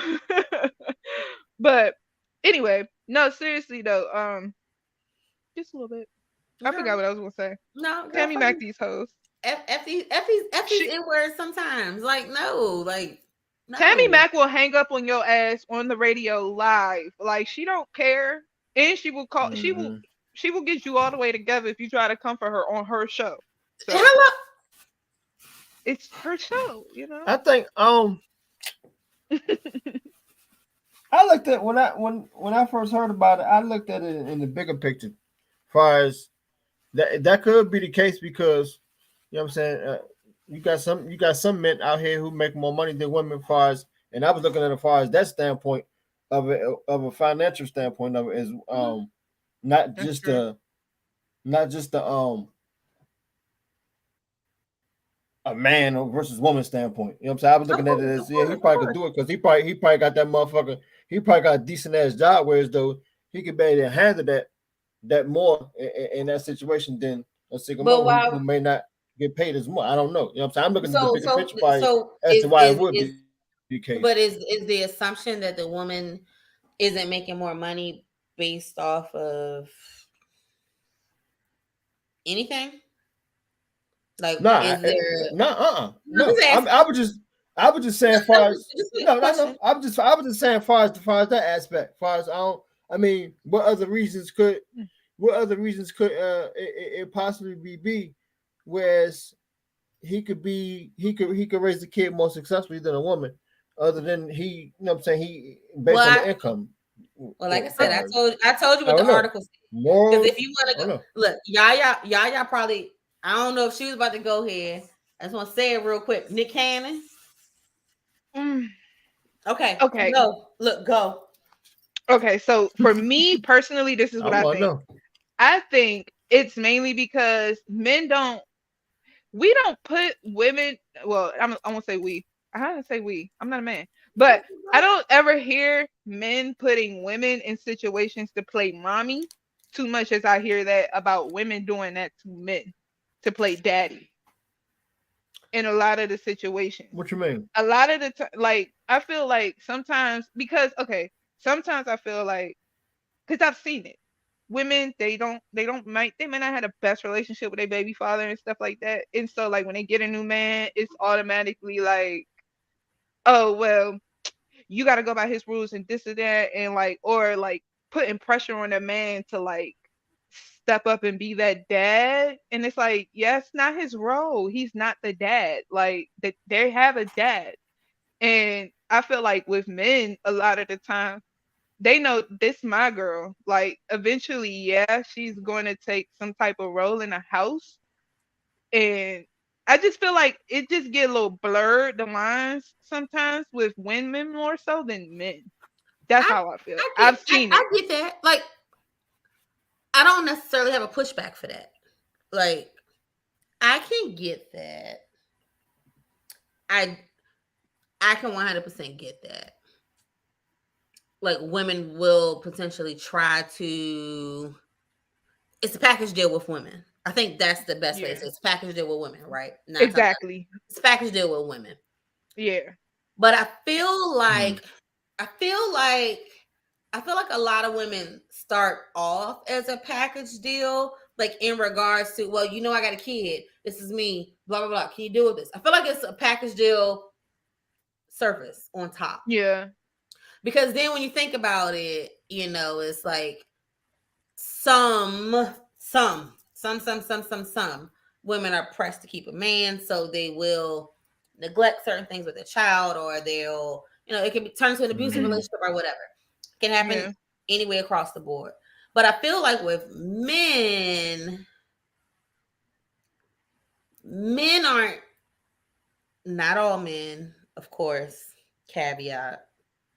Men aren't necessarily looking for a mama for their kids necessarily, but they end up getting that because sometimes the women are so pressed to fit into the spaces of their lives. Yeah. So yeah, and that's basically that's basically what I'm saying. Like, I can't disagree with what you're saying at all. Like I actually agree so it's like it's that stigma gets pushed on men from single mothers, and it does not get pushed on women from single fathers. So not all the times. Not all the time.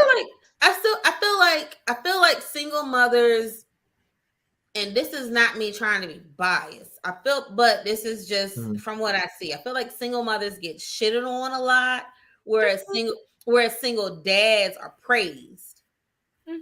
Because it's like, oh my gosh, you're a single dad. Damn, where's the mom? The mom must not have been shit for you to have custody. Like, what I'm saying? That could be, and again, that could be another reason why they're saying what they're saying in that article. You know what I'm saying? About the single father like, and been, you know what I'm saying? Yeah, so it could be variations of reasons. It still ends up being based around the woman. Like it's like it still ends up being the woman's fault. It's funny, like a man ends when up being a good single father because his girlfriend or whoever wants to step up and fit into that role and be the good girlfriend. And okay, whereas the single mom, most niggas, I saw it 3 times today. I don't want to raise nobody else's kids. That's why, and when I first saw this article, when you first sent it to me and Ronnie, you talked about it, and she said that very same thing. She was like, because, and this is going to be another reason why they look at it, why this way towards the men being a better father in that case, because if the father had the kid, they automatically saying, damn, what the fuck she do? Damn, where's she at? Damn, what happened to the mother? It's like that's so how that's men, again, it could be a financial reason why they would think that way. It could be this reason why they would think that damn way. You know what I'm saying? So, I mean, I just thought it was a really that interesting shit, I don't conversation. believe You that know, shit. if Also, Yeah. no, go ahead, y'all, go. oh, sorry. Yeah.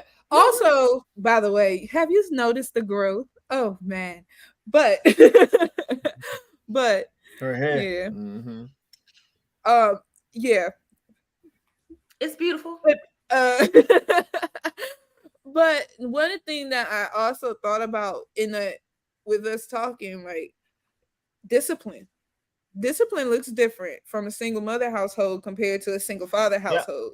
Men have a certain type of authority Totally that different. kids automatically listen to, whereas women sometimes they may have to say that shit about 4 or 5 times before the kid actually like listen. So they automatically think that reason too. In order for the kid to listen. So look, especially if it's like a daughter and a mother, because it's like y'all understand each other in a different way. And as a dad, it's an authority figure. It's masculine. It's like, oh, you put me in my place. I've seen mommy with daddy. It's like it's a whole different thing. And I still think little boys get to beat on their chest a little bit, no matter what, because they little boys. Everybody want a little boy. Yeah. No shade to little boys. I didn't want a little boy, but everybody want a little boy. That's what it seems like. I just wouldn't know what to do with a little boy. I'm one of those whatever. I'm one of those people. I want both, but yeah. I would be happy with whatever, but I knew I was having a daughter because I just don't feel like I don't feel like I even still today know what to do with a young male child. Other than love them. Like all I got is love them. Like, you know what I'm saying? That's all I got. I would have been happy with whatever, but I preferred the little girl, but I would have been okay with either. So why did you want a little girl, Ray? I don't know. I just always did. I really did. Yeah. Was it like named and everything? Your relationship with your mom or anything like? Like, do you think it was like your relationship with your mom or like did you just? I mean, probably we had a good. Me and my mom had a good relationship. No, I mean, my mom had a good relationship. I think that's probably another reason why I wanted a little girl. You know what I'm saying? That way you can be a dad. I just, you know. Yeah, I don't know. I just wanted a girl for whatever reason. I don't know. I think that's dope. I don't even know. I always said that. I didn't want kids, but I always said if I had a child, I wanted a daughter. So I wanted a daughter. So look. Let's bring that back around to our first convo. You never wanted kids. Then you ended up. I never wanted kids. But you ended up. Having somebody pregnant. You ended up getting baby mama pregnant. So. So with the conversation that we was having earlier about the wanting kids, we was living. Well, see, our situation was totally different because she ended up living with me. You know what I'm saying? So it was bound to happen. Were y'all already dating? Were y'all a couple? Yeah. Okay, so if you we was already dealing with each other. So was that so you just felt like it was just bound to happen? Like, was that a thought? Was it a surprise? Like, were y'all on that path? We weren't on that path. Nah, we weren't on that path. But y'all weren't not on that path. We weren't on that path. We were not on that path. You know what I'm saying? We already knew. We knew the motherfucking repercussions. Right. Y'all knew the consequences. We knew the consequences. Y'all was playing that game. Russian roulette. Yeah, we knew the consequences. You know what I'm saying? So I mean, again, she ended up starting living with me. So it ain't no sense you motherfuckers staying here night in and night out. You eventually you live with me. We ain't gonna have a motherfucker protect the sex. Now, if you would have said that you didn't want no baby during all of that? Like I said, this is only going back to our previous conversation from the post. Now, if you would have felt like take yourself back there in the moments when Miss Mama told you she was pregnant. And now how would you have felt? Because I don't know. How would you have felt if you like really didn't want the baby in your mind? Well, like, it's funny. Can you feel that? It's funny. It's funny because how I found out, she didn't stand in my face and tell me. She motherfucker she put the motherfucking pregnancy test in the motherfucking gift box.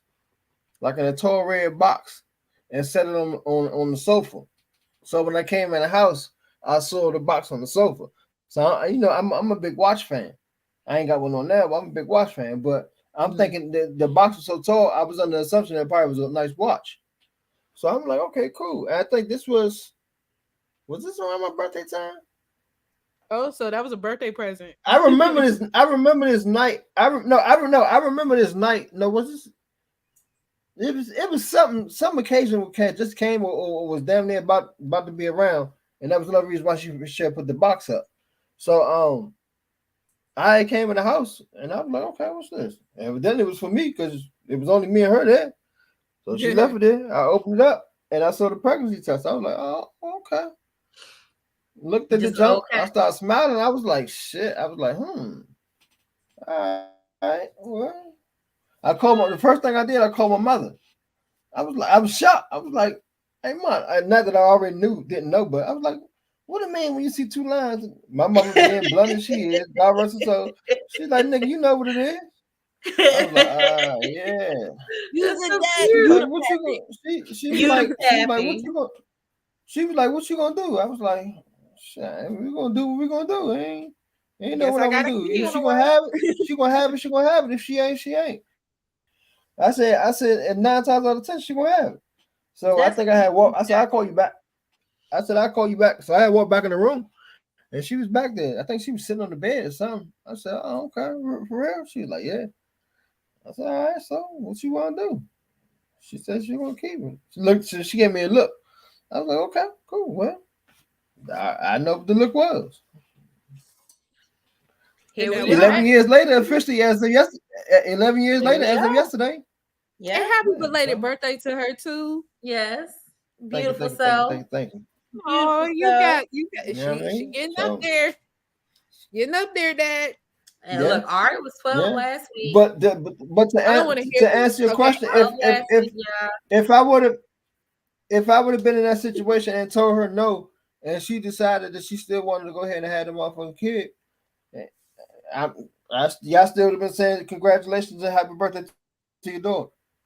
Because I ain't gonna turn my back on my motherfucking kid. Because at the end of the day, I still know what I did. I'm saying I still know the risk I took by laying down work for her. You know what I'm saying, and not using the rubber and ejaculating myself in her at the end of the night. So you got some people, and again, it is a double-edged sword of damn if you do, damn if you don't. Fucked up thing on both parties' part. If it comes to this situation, because if the man is letting you, he is fair warning you. This is not where he want to be right now. And again, it may be for various reasons. She got to respect that and understand that. However, on the flip side of that, brother, we all know how babies are made, and I will ultimately stand by that. We know how babies are made, bro.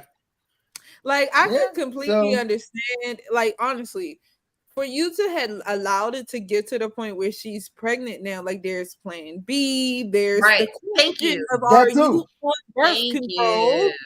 That part, like there's. Did you really not want to have this motherfucking kid? And you can do a Plan B. Like it's literally you got 48 hours, bro. You're not killing 72. nothing. You're not 72. You got 2 days to do it. It's 72. $25, $50. You know you were there. Like throw it to her. Like you were there. Hold up, pause, y'all. Hold up, pause. Out in Cali, guess how much your Plan B is? $0. $35. $35. Get the shit. And it's 72 hours, by the way. 72. See, look. I know. 40, like I said, I'm 32 and didn't have a kid on purpose. And like $50. Y'all give it the real. Y'all got 72 hours, and it's only 35 if you got the good insurance. Like, come on now, it ain't no insurance necessary out here. I think Maryland probably good like that for that part, but still, that's fucking bomb, sis. Just period. You don't have to use your insurance. You can just pay $35 and get that little pill and take the shit. Like, Cali is legit on their human rights issues. Cali they are. with that. But they still discriminate, and it's still sundown town. So please don't get it twisted. They sundown town? Really? It's sundown towns. You know, Burbank is a whole sundown town. Didn't. Yeah, they still will sideways call you nigga out here. Yeah, they discriminate like shit. Yeah, they do. And when you move out, if you move out here, like blacks live in one area usually, Caucasians live in another, Chinese live in another. Yeah, Spanish absolutely. Another, like, yeah. You said you in Inglewood. I'm next door. I'm in South LA. My cousins, I think they're in Long Beach at this point. But y'all could be cool to like work together. That could be interesting. Okay, I'm here for it. Look, I know. I'm just thinking. Like, I'm just thinking about. Like, I don't know. Like, all I know is they were in Cerritos at one point. They were in Compton at one point, then Cerritos, and now I think they're in Long Beach. And my auntie's in Vegas. Hey, they probably be doing shit where the prices are lower. That's what it is. The further away from the city, the cheaper the prices are. Yeah, and they be doing stuff that could. We'll talk because I think that could be good. We'll talk. I that got could be cool. Yeah. Words. Yeah. Now, I've been doing a decent amount of stuff out here, but yeah. But back to the baby stuff. Seriously. Though. Yeah, man. If you don't want one, it is a highly situation where you don't have to have one. Like, but if you're going to have sex with somebody and nigga, you know you're about to. I'm sorry, you've been fucking for how long, and you don't know when you're about to nut. It don't boil down to nothing else but that. I mean, at the end of the day, that's what I said. I'm sorry, we are not 16. We are not 25. Now I would accept that from a teenager. From a teenager, right? We would accept that. Or somebody who was in their 20s and lost their virginity in college. Like, I can understand exactly that. But we're in our 30s, our 40s, and like late 20s. Nigga, you have no excuse. You know how babies happen. You know how to pull the fuck out. Yeah, and I don't think it's fair for any grown ass adult male to be like, well, just because I said I didn't want it, but I still chose to come in her. But now, you know, she knows I said I didn't want it, so it's on her. Like, boy, if you don't kiss my ass, like that's bullshit. Like, you are grown as hell and know how babies happen. Stop playing. I think that's bullshit. What time is it out there? Girl, 11, and we are about to wind it on down for sure. 11 o'clock. Yeah. 8 o'clock. It's 8 o'clock. Yeah. Look, I want to turn the screen around and show y'all that the sun just went down. Oh, I bet it was a beautiful view. It's bright. It's still bright out that motherfucker. One day I'm gonna say this real close. One day I'm gonna surprise him and I'm gonna take him to Malibu and we gonna go on Zumba Beach and I'm gonna take him to watch the sunset. Do that, girl. Do that. We did. We hiked the Hollywood Mountain and watched the sunset. I love that. So you and your boo still rocking strong. Y'all, right there. I was trying to get some of his ramen that he just made. That look, y'all because he models too, right? Yeah, you know, every time I'm here, look, you gonna model, right? If you tall, yeah, runway. Let's see. Look, do a quick little. Just walk by. Nah, I love that girl. Hey, would you want to say hi? Come say hi. Like, what up, man? So we can see Yaya's. I'm gonna turn the light on because we ain't got the light on. Hold on. Now you look cute in the dark. All right, he ain't got a shirt on, y'all. Well, you said he a model, girl. Oh, all right. What up? What up, dog? Oh, hi. What it do, fam? What's going on, man? You're making our Yaya happy and Callie. Trying to. Oh, good. So you model too, huh? Yeah. Y'all here, they're doing the damn thing. Look, he ain't on my level, but oh my gosh, how about the fact that the stuff that we audition for together, he always books and I get cut. Like, he booked Universal, I got cut. Okay. I mean, but you was still doing your little pose and Ain't that There's look, other look. things. The money tail. comes, the money comes. I As don't long know as it why. comes, baby. As long as it comes, Exactly. It's okay. food in my refrigerator. Thank you. Well, nice to That's meet what's you, up, man. Shorty. Nice to meet you, man. We appreciate you taking care of our girl. We definitely do. Yeah, man, for sure, for sure. Like, I'm gonna let him be. Yeah, he can do his thing. Put some clothes on. That's what's up. Oh, I'm happy Now, for do you, you girl. see? I finally found one, Tim. I'm happy for you, boo. I really Girl, you am. remember the struggles? I do. Like, I do. Not even just with that. Like, just in life. Like, girl, I look up to, I swear I look up to y'all who are able to truly make the choice to change your life. Like, you moved across the country, girl. Like, I really think that's so dope. My friends that have taken that on themselves, like, yo, I look up to y'all for that. So, Oh yeah, I mean, keep it up, girl. I'm proud of you. I'm gonna tell you, faith moves like that. It's just not easy. Yeah. It's really not. Like, you have your days where you doubt, like, did I make the right decision? Yeah. Like, did I just follow? Did I just go on my own accord, my own merit? Was I actually obedient in what I'm supposed to be doing right now? Like, this should be a whole little segment right here. I mean, like, talk about it, because it means that much to me. Like, it is a segment for real, but I mean, the people who come with you, when they come with you, yeah, everybody has an adjustment, and it's days when he gotta pick me up, and it's days when I gotta pick him up, and like, we only been out here for a year. You know how I am, and you know how I expect stuff to be. You know, my little immediate self. Exactly. Yeah. And I, like, a couple of weeks ago, I had, well, not even a couple. It was last week. I had a little meltdown, and I was like, I should just come home. Like, it's not, stuff ain't working the way I thought it was going to work. And like, he was like, babe, it's only been a year. Like, it's only been the a fact year that we got our own apartment and we have jobs. Like, y'all are working. Like, Right. you're working, girl. And like, that's like I said, I look up to you in that regard, and I mean that. You can do it too. That year hasn't been wasted. I be looking for my shit. I do. I feel like, because I got a kid, it's a little bit more, but that's an excuse. I got one for you. I got one for you. My friend Tati, she's from Clinton. She moved to LA a year before I did. And she moved out here. She left her son for like a few months to establish herself. And she ended up having her son get flu over here. And then her boyfriend, who I believe will be her fiance soon. I don't know. I'm just gonna speak that into existence. They just had their second baby like 2 weeks ago. A month ago.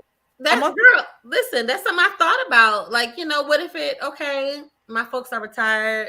What if it takes a few months to get me settled somewhere else before bringing my daughter down? It's a hard thing because a single mom, and you're leaving your kid. But it's like, well, okay, what if it takes this? I mean, it's a leap. I feel like it's a faith jump. Yeah, it's definitely a faith jump. When I tell y'all, like, and I said this to somebody the other day, and they kind of hurt my feelings with their remark on it. But when I say, like, you hit the ground running, when you hit the ground, that shit hurts. That's the part that hurts. I hear that. When you get up and you start to run, your opportunities and everything is endless for you, because you already hit the ground. Where else are you gonna go? I don't know if I heard that when you said that just now, and I don't think I've ever heard hit the ground running like that. You know what I'm saying? No, you hit the ground. You literally and then you run. Fucking hit the ground. You hit the ground. Like, you and the ground. I think that's powerful, y'all. I really do. I think that's very powerful, and it's a great way of looking at things, and I will keep that in my purview. And also another little tidbit, because you're a PG girl like me. And I'm gonna say this for all my DMV people who are still listening. If y'all ever had like a dream that you felt like was deferred, or felt like you couldn't do it, or felt like, you know, the odds are stacked against you, felt like, you know, well, maybe I'm too old, or maybe my time has gone, I've missed my opportunity. Guess what? We're from the DMV, baby. And we are a different fucking breed. And when I tell you that, I mean that in the most prolific fucking way, because we saying think it. different, we operate different, we move different. We will succeed faster than a lot of these motherfuckers out here. Because when I moved out here, the work mentality is on 1,000 compared to the ones who out here and they like, oh well, this should be given to me, that should be given to me. No, we're used to fighting You for our shit. working. We're You used to used to working. grinding for that shit. We're used to literally having to fight out the mud for our shit, because we know that we live in a crab in a barrel bucket type Yeah, fuckboy man. Yeah, situation in lifestyle. PG. And like the way that our violence is, the way that like the people hate on each other, the way people love on each other, the way that we are such a community, even when we don't realize we're a community. I can tell you one thing: if I'm going through some shit and I'm downtown LA, I say, hey, yo, shorty, you doing too fucking much. All I gotta do is do that. And they be like, oh, you from the DMV? You from the DMV? They will shut the fuck up. And it is not a game. I love it. I love it. I'm proud of you, That's what's girl. up. You make me so happy to That's what's like up, man. Keep doing see your it. thing. Like, Keep doing the Girl. thug dizzle. no, like look, I'm like, no, you make me happy. I remember like regardless of whatever shit that we done had or with the show or whatever. I remember when you took your first motherfucking trip to LA. And we were all like, girl, you need to go. You need to do this. And look at you. You gonna make me cry, bitch. Girl, baby, I'm proud of you. I'm telling you that straight up. I'm so fucking proud of you. And I want you to keep doing what your you're doing. thing. I'm so fucking proud of you. Thank Keep y'all. doing I your know thing. Like I Yeah. legitimately like when I can catch y'all, because y'all know y'all come on and I be usually tutoring during this time. Tiff, stop. I know. Right. I'm so serious. Like, I'm so serious. Like, I'm so happy for her. Like, I'm serious. Like, I really mean it. I be trying to bring everybody out here. I'm like, y'all should just come to LA. Just come every week. Just come out here. We just get a house. Just all together. Like, I know we need a podcast house. that's what they do out there. It's a No, podcast it house. really is, A though. house. Like, Like, legit. yeah. They have these whole creative houses you can actually move into, full furnished, and you just gotta work like type shit. Like that shit that they said on Bel Air is not a joke. Right. Look, I seen it on the reality shows, so I know it's real. But I yeah, know, girl. yeah. No, seriously, you like make me happy. the bad little attitude, the always gotta be right, the always gotta tell her little 2 cents. Like I really had to humble myself out here, and I like, especially being in a relationship too, because like, mind you, we was only together 6 months before we moved out here. Yeah. So that was an adjustment. We about to be 2 years in now. So like that y'all, was. I mean, y'all moved across country together. Like that's a Right. real thing. Like That's that's a a big real leap. thing. And then Yeah. struggling coming up together in a whole different world. Like that's real. Like there. finding ourselves out here individually and then finding ourselves out here as a couple, like Together. that's been a thing. But I wouldn't trade the experience for the world because it made me grow up. Like I've grown up so much since I've been out here. Like I've learned to humble myself. I was literally in a casting the other day. You know, y'all know how long I've been modeling. Forever. Child, these models out here, they ain't really been doing shit that long and they expect so much. And I'm like, baby, you gotta work from the bottom. Like you gotta start from the bottom, you gotta get it out the mud, and it is what it is. Like, and I had to remind myself that when I moved out here, I was like, baby, you starting over. You gotta start from the bottom up again. And I had to do it's a lady, her name is Miss Bobby.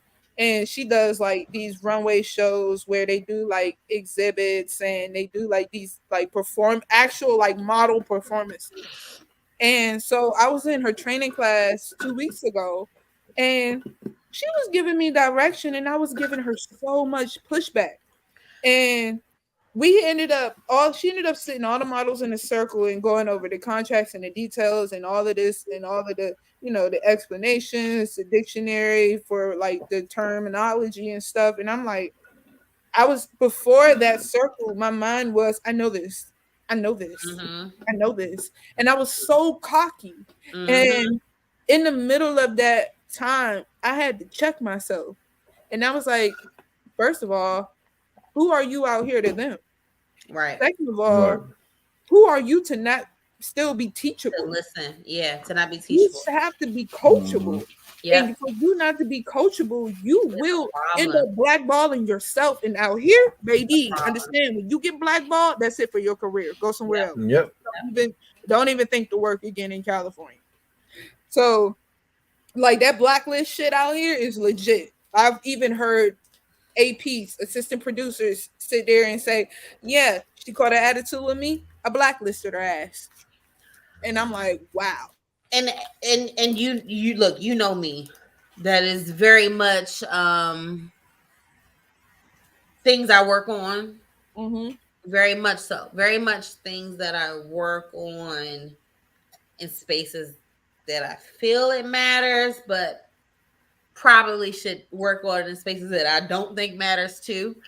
You know, because that probably matters more. But it's like, no, it was like I had a conversation at work today with got a new supervisor, and it was just like, yo, white lady, she a little older than me. It was just like, I know I can come off as defensive at times, but that's not my real, like, that's not my energy. I'm just pushing back a little bit because it's how I process, but that's like, I want to know how to do it the right way. It's like, I'm still showing that, like, no, I can be humble. I just, I'm unlearning. I'm unlearning. Like, you know what I'm saying? It's like, I'm unlearning. It's not even an unlearning thing. It's a readjustment. Like, you got to readjust your mind, because it's like, I already know this, but this person wants to teach me in a new perspective. So, okay, let me open. That's what I want to learn it, so I can learn with the way she's teaching. Exactly. So that's, and you gotta open it. You gotta open yourself up enough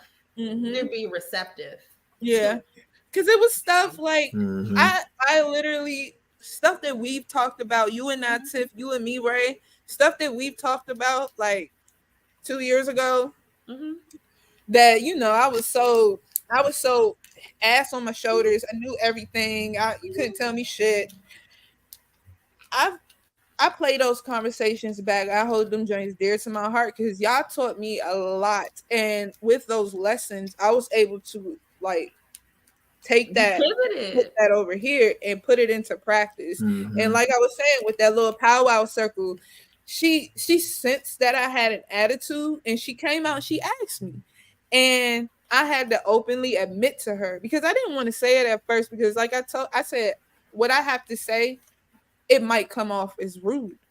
And so she was like, well, tell me. It is what it is. And so I told her that I have to humble myself, because I feel like I've done so much. I've walked New York Fashion Week. I've walked DC Fashion Week. I've walked in North Carolina. I've walked in Atlanta. I've done a lot of shit.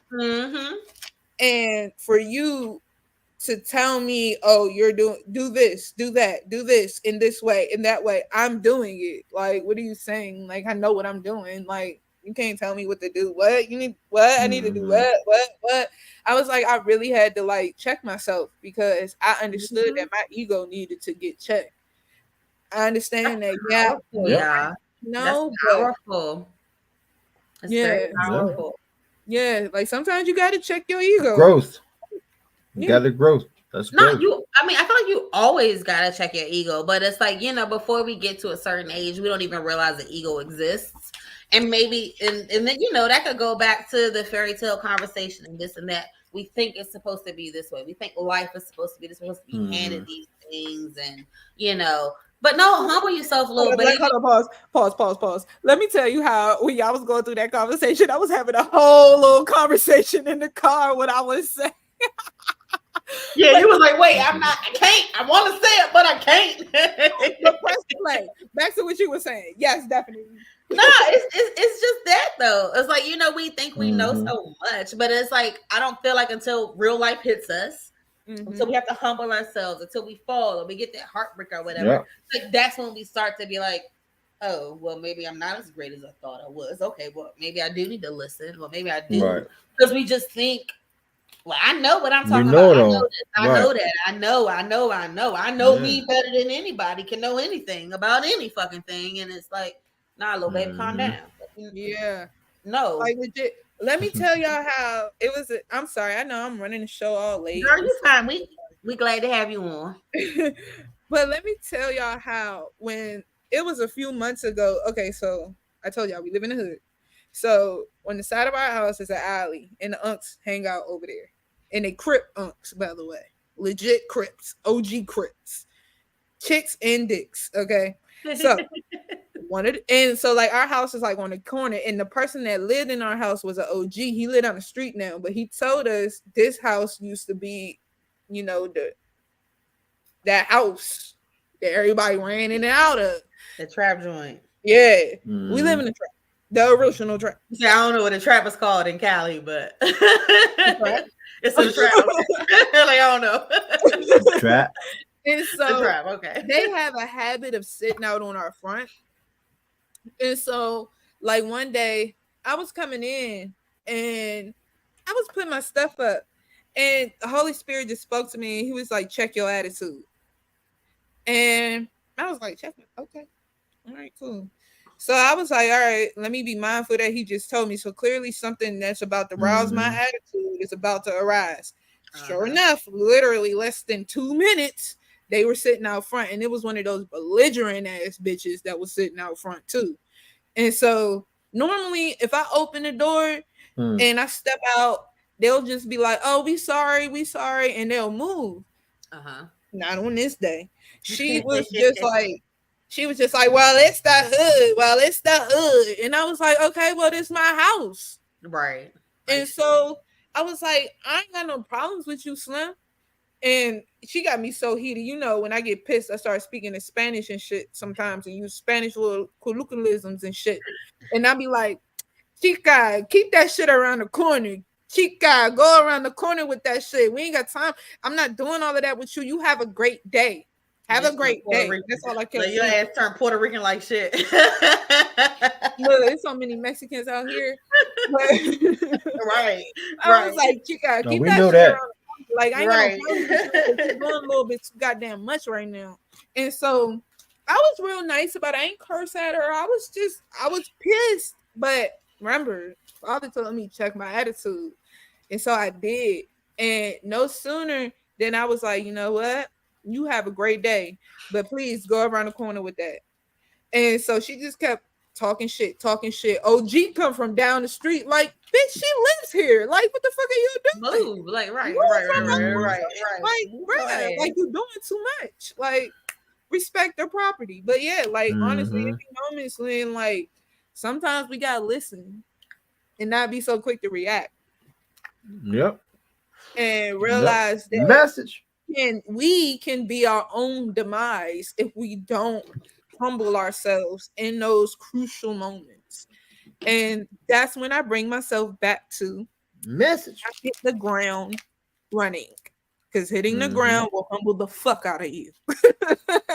I think that makes so much sense. Like, I really did. Shit.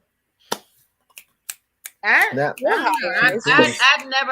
never heard that way, and it just resonated as soon as you said it. Like, hit the ground.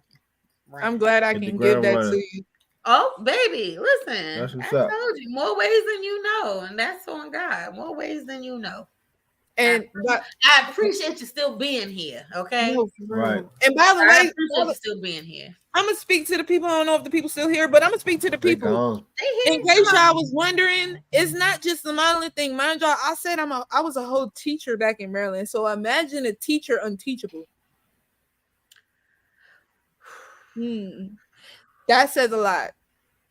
Yeah, because I'm teaching the youth, but then I don't want to be taught. Who am I to not want to be taught? Do you think it's part of like who we are as DMV people? It's a hell of No. a whole lot. Like, I mean, I feel like that, like low key. Like, I feel like I that. don't think I got This nothing. is I don't think definite I got nothing to do cockiness with that DMV comes though. out of the DMV that's unlike any other cockiness. Like New See, York me got and their Yaya own type feel- of cockiness. But But Ray we- said he don't. Ray said he don't feel that way, but I do. Like, I don't. Maybe it's a woman thing. Pretty Girl County. I don't know. Like, maybe it's more. You Like, from DC, right, Ray? well, remember he was raised in ATL. He from here, but was raised I was in right. No, Atlanta. I lived in Atlanta for like a good 6-7 years. I wasn't raised there. No. I mean, you graduated high school from there, right? Well, yeah, but that wasn't that. No. Yeah. Nah, I know a dude. When I know a dude that was in my high school. That nigga was from North Carolina, and that nigga was from North Carolina. North Carolina. He went to high school with all right, black okay. people, but that nigga was from North Okay. Carolina. But But where are you from originally, though? Who? DC? You DC, yeah, you DC? DC. Okay, right? so you a DC dude. Yeah. See, okay, so this is the difference, and this is why when DC people say no, the DMV is different, I agree, because I do not expect the person from DC to claim the DMV for the simple fact that we use the DMV because we don't want to be confused with Baltimore. Fact. I mean, like, facts. Mhm. Or Virginia, that's that like, part. or Virginia. Or no, Southern Virginia. Right, don't right. wanna We be find with confused. Nova. Yeah. And so, and by the way, that's a whole nother conversation. I gotta have like a little powwow with y'all two outside of this, but because baby, they be trying it. You need to get the folk to talk They be to. trying that shit out here, and I'm like, no, baby, your ass is not from the DMV. Baby. But I will say that it is a cockiness that people from Maryland have about themselves because there's a privilege that we have that DC people don't have. And so with that privilege, we tend to put our ass on our shoulders sometimes and don't want to listen because the fuck are you I'm from PG and that's prestige. We know that we come from prestige because we know we come from good in stock. I can agree with that. Yeah, I can actually agree with that.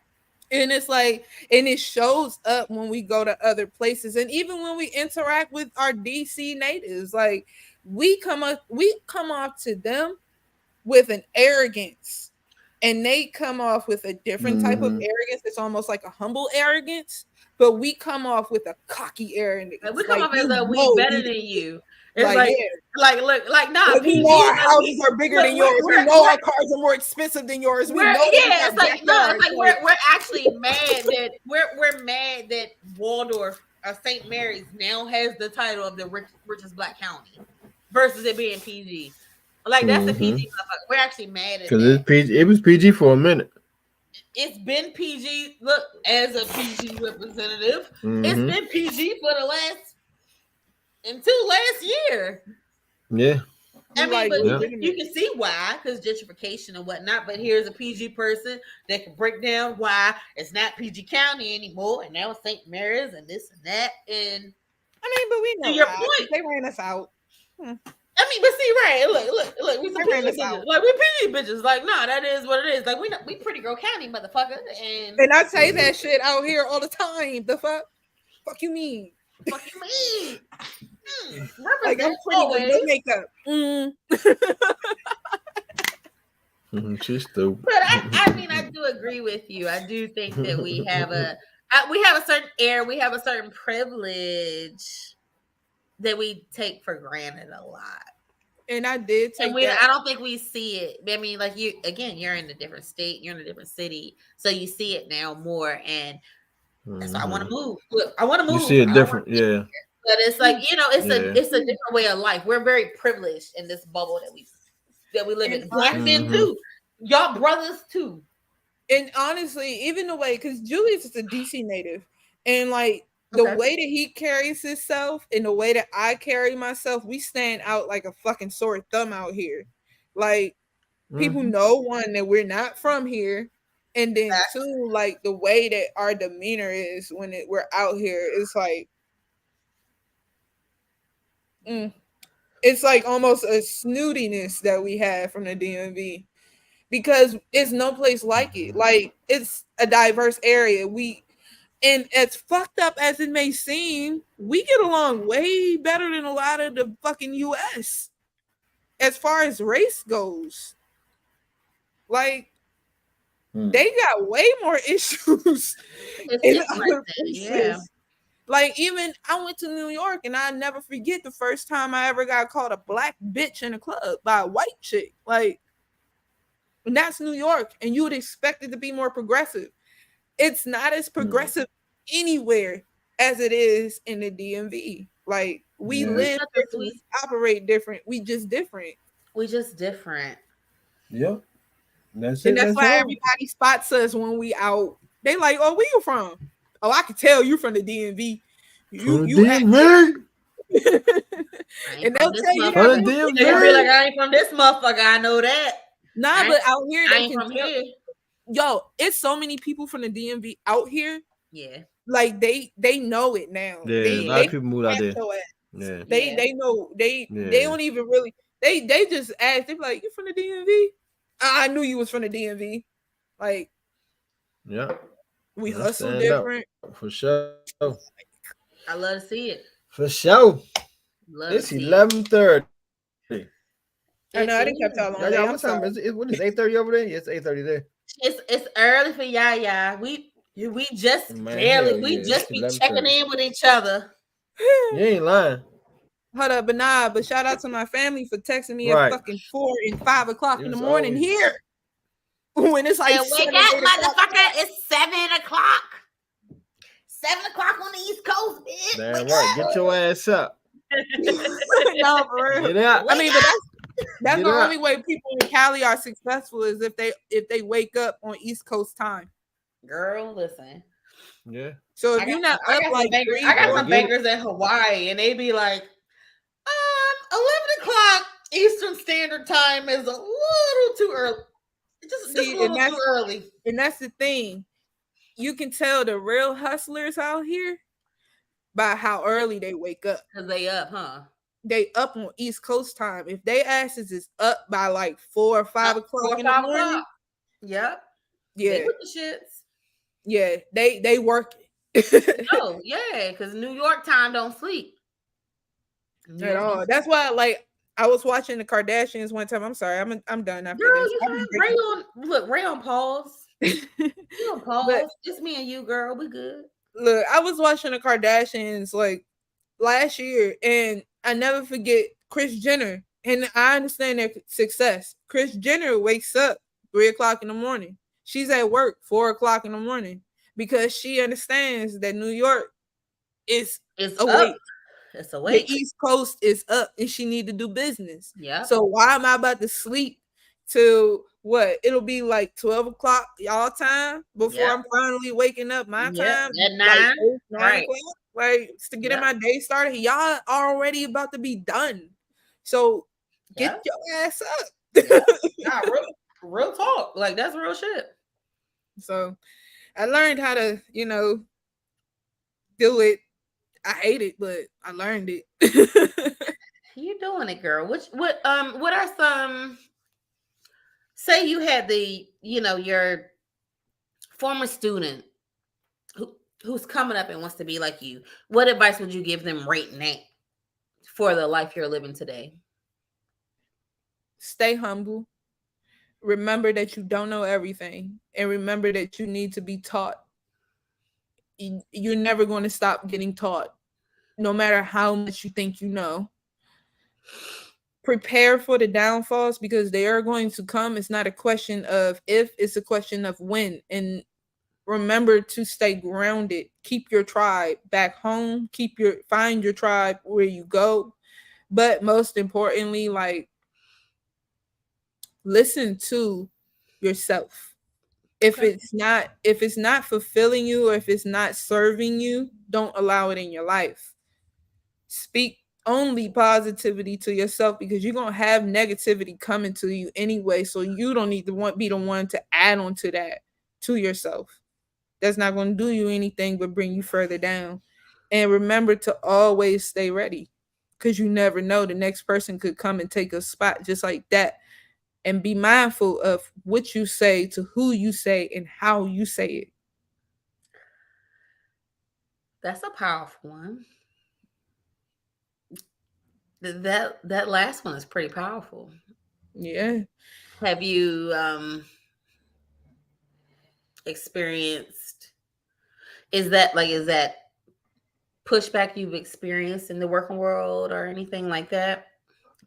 I did my first feature film, like my first big film, where I worked with really, really, really big people that I can't tell y'all about until it comes out, which it'll be out in December.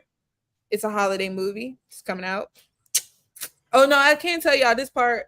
It's the name of the movie is called Candy Cane Lane. Okay. Yeah, it's called Candy Cane Lane. I think that's what they named it. They had, or Peppermint, something like It's that. got hiccups. No, Candy Cane Lane. It's called Candy Cane Lane. Okay. If y'all Google it, you'll see who was on there.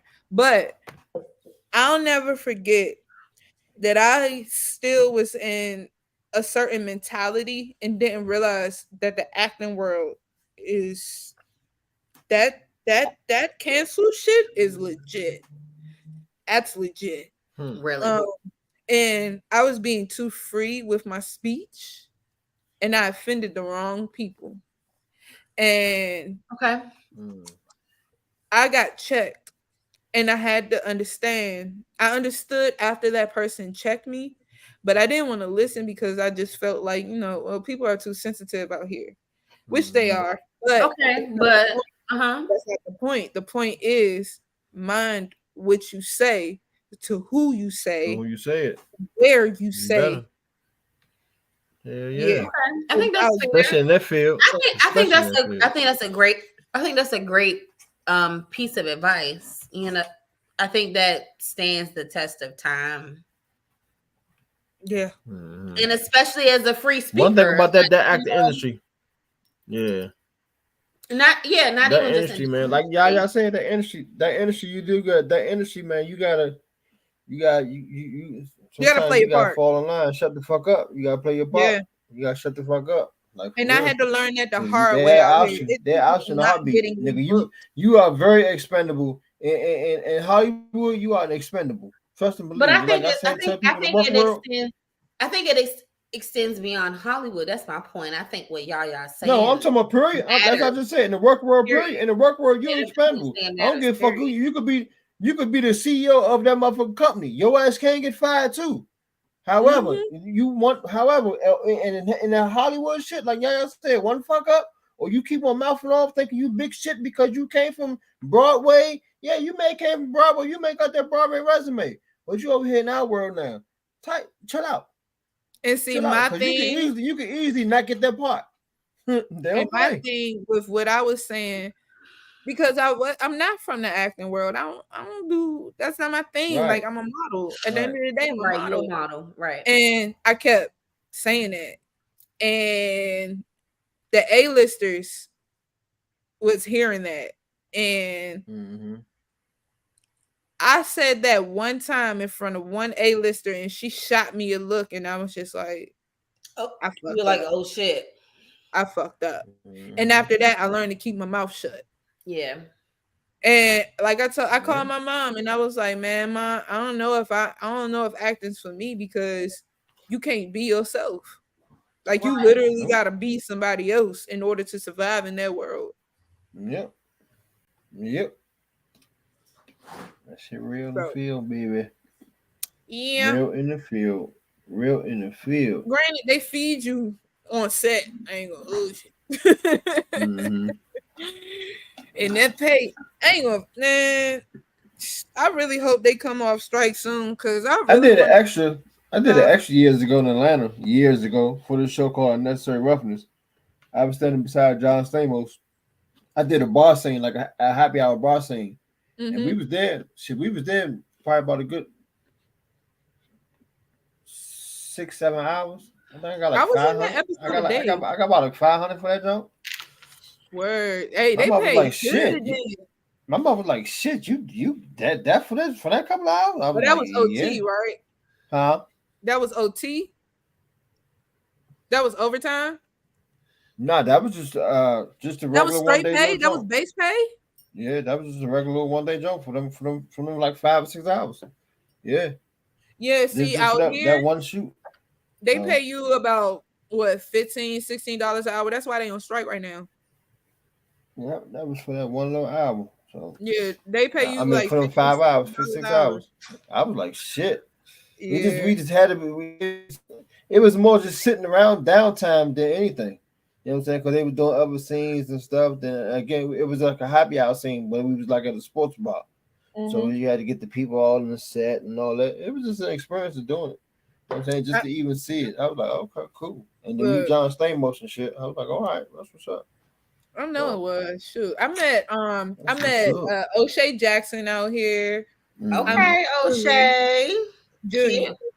I Cute. met Dave because on that Met Gala episode of Dave, I was on it, but I was in the corner behind Travis Barker, which I met Travis Barker and got to talk to him. He's a really, really great guy. Like, he's really great. I told him about my little bucket drumming class that I was teaching at the time. He told me to tell them to give them a shout out from him. It was really dope. And so he's a really great guy. And Don Cheadle, cool person. But yeah, I met a few. And what's his name?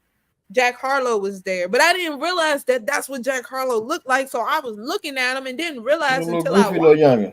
Yeah, Nice. like a little goofy little younger. That's Jack cool Harlow the too. whole damn time. That's cool. Little curly head little motherfucker. Yeah, but I met him. But he tall. Jack Harlow tall. Hell yeah. I met Eddie. Well, I didn't technically meet him, but I was standing within close proximity of him, and he was one of those actors that shot me a look. Eddie Who? Murphy. Eddie? Hey. Young Fly. Yeah. And that's Tracy Ellis Ross. Jill, what's her name?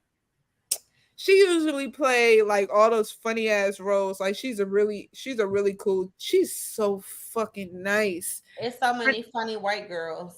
Which one? Nice white girls. Bullshit. And But she which was one you're really, talking? like she made. I was able to make jokes with her. She laughed. She was really, really, really fucking cool. And then there's another dude. He plays in a lot of Netflix movies. I met him, joked with him. He was cool. I met a few. Oh, okay. I don't know if y'all been watching or if y'all ever watched that show on Star Step Up, this little Step Up show. You ever watched that show? Okay. Look, I'll check. I'll check it out because you said so. The little Step Up show. I think Clearwater. That's what it's called. Step Up Clearwater, something like that. I'll check it out. Please check it out. I want that show to come back. I needed to come back. But I was literally doing a fashion show for this guy that was from Philadelphia. He had like this Art from the Heart show. I had did it. Right. And I was sitting down. I was having fun. And I look up and I was like, he looked familiar. And I was like, what do I know him from? And I was looking, I was like, because mind you, I had just got finished binging the last episode. And I was looking, I was like, oh my God, that's Rika. You fangirl. I did. I fangirl. Did. But I was like, I need y'all to bring that show back. Like, I literally just got finished binging the last episode, and I need you to know that show was dope as shit. And so he was like, I appreciate it. He was like, honestly, a lot because LA is LA, and everybody should like be cool and not fanboy over shit. But sometimes they don't mind it. Especially if you do it in a respectful way. Yeah. And so I was like, I don't mean to be rude and I don't mean to be all up in your face and stuff like that. I was like, but I just really want to let you know, I literally just got finished watching the last episode and oh my gosh, y'all literally got to bring it back. Please don't tell me that it's canceled. I'm going to be so hurt. So as long as when you make it big, we can come over and act like we don't know you and do that. Like, just saying, as long as you can be like, oh my gosh, I remember when you were on like a humble little podcast and oh my God, we love you so much. Like, just don't cuss us out and be like, what y'all talking about? Y'all gonna be a VIP with me. I'm at a whole squad. Honestly, when I make it big and I get my check, because you will finally get my house out here. Look, let me tell you how the party is about to be fucking. Oh my God, it's about to be a DMV style fucking shit show. I'm gonna be here for all the reckless shit. Like all Yes, the yes, shenanigans. I'm here for the shit. yes. I love I'm it. doing keggers. I'm having catering. Like we having fun. It's gonna be a Look, big Ben ass chili dog. bowl. Since I missed out on them, like bring Ben's out for a few hot dogs or two or something. Like make it real DMV style, okay? You know? Yeah. No, oh my gosh, I didn't even know that Ben's was doing the whole little free. I'm feeling some type of way. I love Ben's. They got a free this week. Yep. Because what you say, Ray? It's their what? 65th birthday today. Mm-hmm. 65 years old, man. I've been to Ben's Chili Bowl. I even went to the one at the National Stadium. That's the only one I had. And I went to the one on 8th Street. Oh my gosh. 65 years old, man. That's the first place I'm going. I'm getting me a chip. I don't eat pork no more, by the way. Update. But I'm getting me a hamburger when I go back. I'm getting because I'm sorry. I don't care what nobody in Cali say, but that motherfucking In-N-Out burger is not it. It's not it, right? I don't care what none of them say. It's not it. Like I had it. We had because they hyped it up so. They hyped it up so I was so good. disappointed when I looked at the menu. I was like, "This all y'all got? This all y'all got?" Like yeah. And then the burgers. I mean, it was alright, but I'm like, I had better. I was not. No, but what I want to try is Fat Burger. Fat Burger. I heard they overrated. Now, really? Ray said he heard they overrated. I believe it, but I still want to try it just to say I did it. YOLO shit. I live a YOLO lifestyle. I'm jealous. Okay, I'm jealous. Nah, but when I heard In-N-Out was overrated. Not fat. I heard In-N-Out was overrated. They say In-N-Out overrated as fuck. That's what we talking about. It's overrated as hell. Like, yeah, you give me Five Guys over In-N-Out. I swear to God. By the way, the first thing that I did out here was an audience thing. It was for the fucking name of that show. It's the show that's really popular, but I did it for the UK. I did it for the UK version. Damn, I really can't remember the name of the show. I'm gonna remember and I'm gonna text it to you. But I got to meet Jason Derulo in Salt and Pepper. Nice. That was my first famous interaction when I moved out here. So that was dope. Very nice. While I was on that set in the audience, by the way, it really pays to be nice to the PAs because you never know. They will sit your ass. They have the power to sit you where the fuck they want to sit you. So with that, and by the way, I'm about to be on one of those new little reality shows, and I'm gonna be part of one of the segments. It's coming out in the pilot season. So yeah, girl. That's what's up. But anyway, I digress. Just act like you know me when I be like, I know her. Just don't. Oh, did you see? Hold on. Did you see the Christina Perez court TV joint? No, shut up. No. Yeah. So I played this chick called Candace, and I'm legitimately on YouTube right now. Like, now I played this chick called Candace. You gotta send that and apparently, like, okay, so the story was based off of something that happened with one of the producers, and so. Lost the case, of course, because the other chick, she pissed me off. You can see it all in my face. Y'all know my faces. Y'all know when I'm irritated. And so she really pissed me off. She didn't know her lines. But it was Candace Tillman. That was the name of my character. And I had went on this road trip. And basically like it was a shit show of a road trip. The chick was trying to go see her parents. We was driving from Chicago all the way down to Atlanta, and like it was just she was driving reckless and stuff. Yeah, it's called road trip fiasco or some shit. But yeah, anyway, I digress. But one of the chicks in the little joint where I did the Jason Derulo and Salt and Pepper joint, she was talking about In-N-Out burger. I did all of that to go back to this. Right. But talking about the In-N-Out burger, right? And she was like, you know why they call it In-N-Out, right? And so he was like, no, why? She was like, because that shit come in and it go right the fuck out. As soon as you said it, I was like, yep, okay. Tracks. I was like, yeah, that sounds about right. And and they don't have Checkers out here. They got Riley's. And let me tell you, Riley's ain't shit compared to fucking Checkers. Riley's I remember from when I was young being out there, and I thought it was the same as Checkers, but not quite. Yeah. I was pissed. I was But y'all got the bomb ass tacos, sis. I mean, I love me a taco, so y'all got all of that. So y'all, I'm addicted to this one taco truck. you got all the tacos, and it's Taco Tuesday.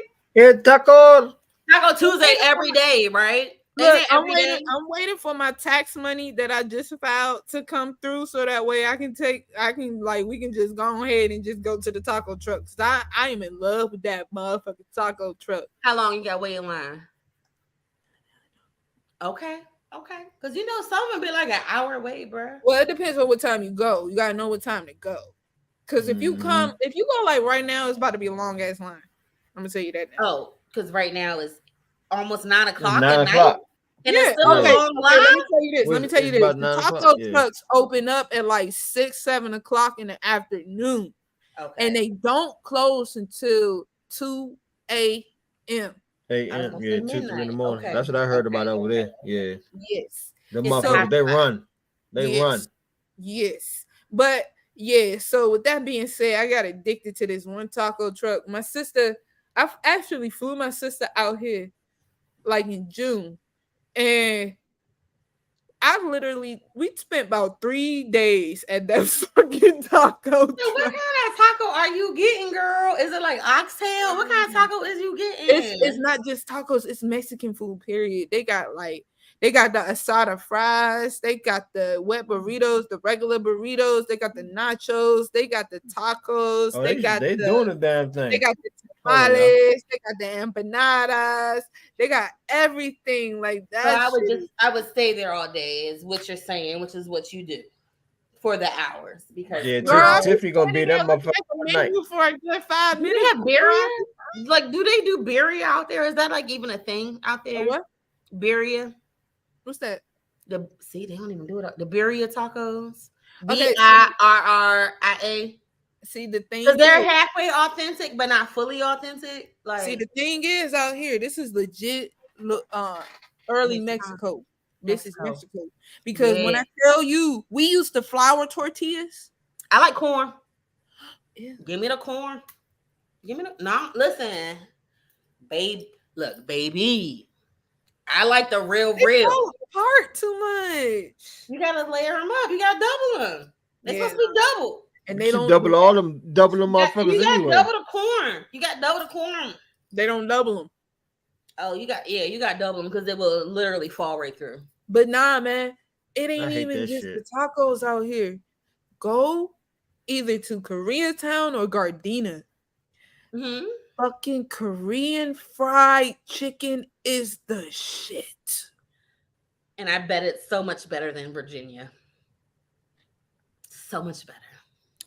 Bruh, when I tell you, I was literally craving fried chicken, like Southern fried chicken, when I first got here. Couldn't find it. They have like these little Louisiana fried chicken places and whatever. It'll do. But I finally got hip to Korean fried chicken. When I tell y'all that I legitimately, oh my God, it'll change your entire fucking life ain't been the same. Nah, man. No. I can go for some right now. Oh my God. Look, it's still early enough. You can order some. Look, and then I got a little spot in Gardena that stay open till 2. So, yeah. Girl. So I just feel like what you're saying is me and Ray need to make a trip. Mm-hmm. I mean, because I feel like Spirit flights are probably cheap to come out there. I'm down for a 3-hour Spirit flight to come see you. Like, it's a little bit longer, but yeah. 4. Okay, it's like 4. That's fine. Sometimes they be having them layovers, but and my cousin worked for JetBlue. I make it work. I ain't gonna lie to you though. The tickets are about to, like, as soon as the end of October comes, don't even check for a ticket for the next year. Where so do you do LAX or are you which airport? Okay, listen. I know it's a bunch of airports. Listen.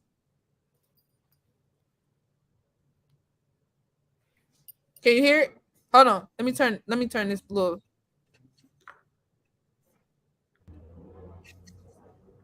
Is that an airplane flying by?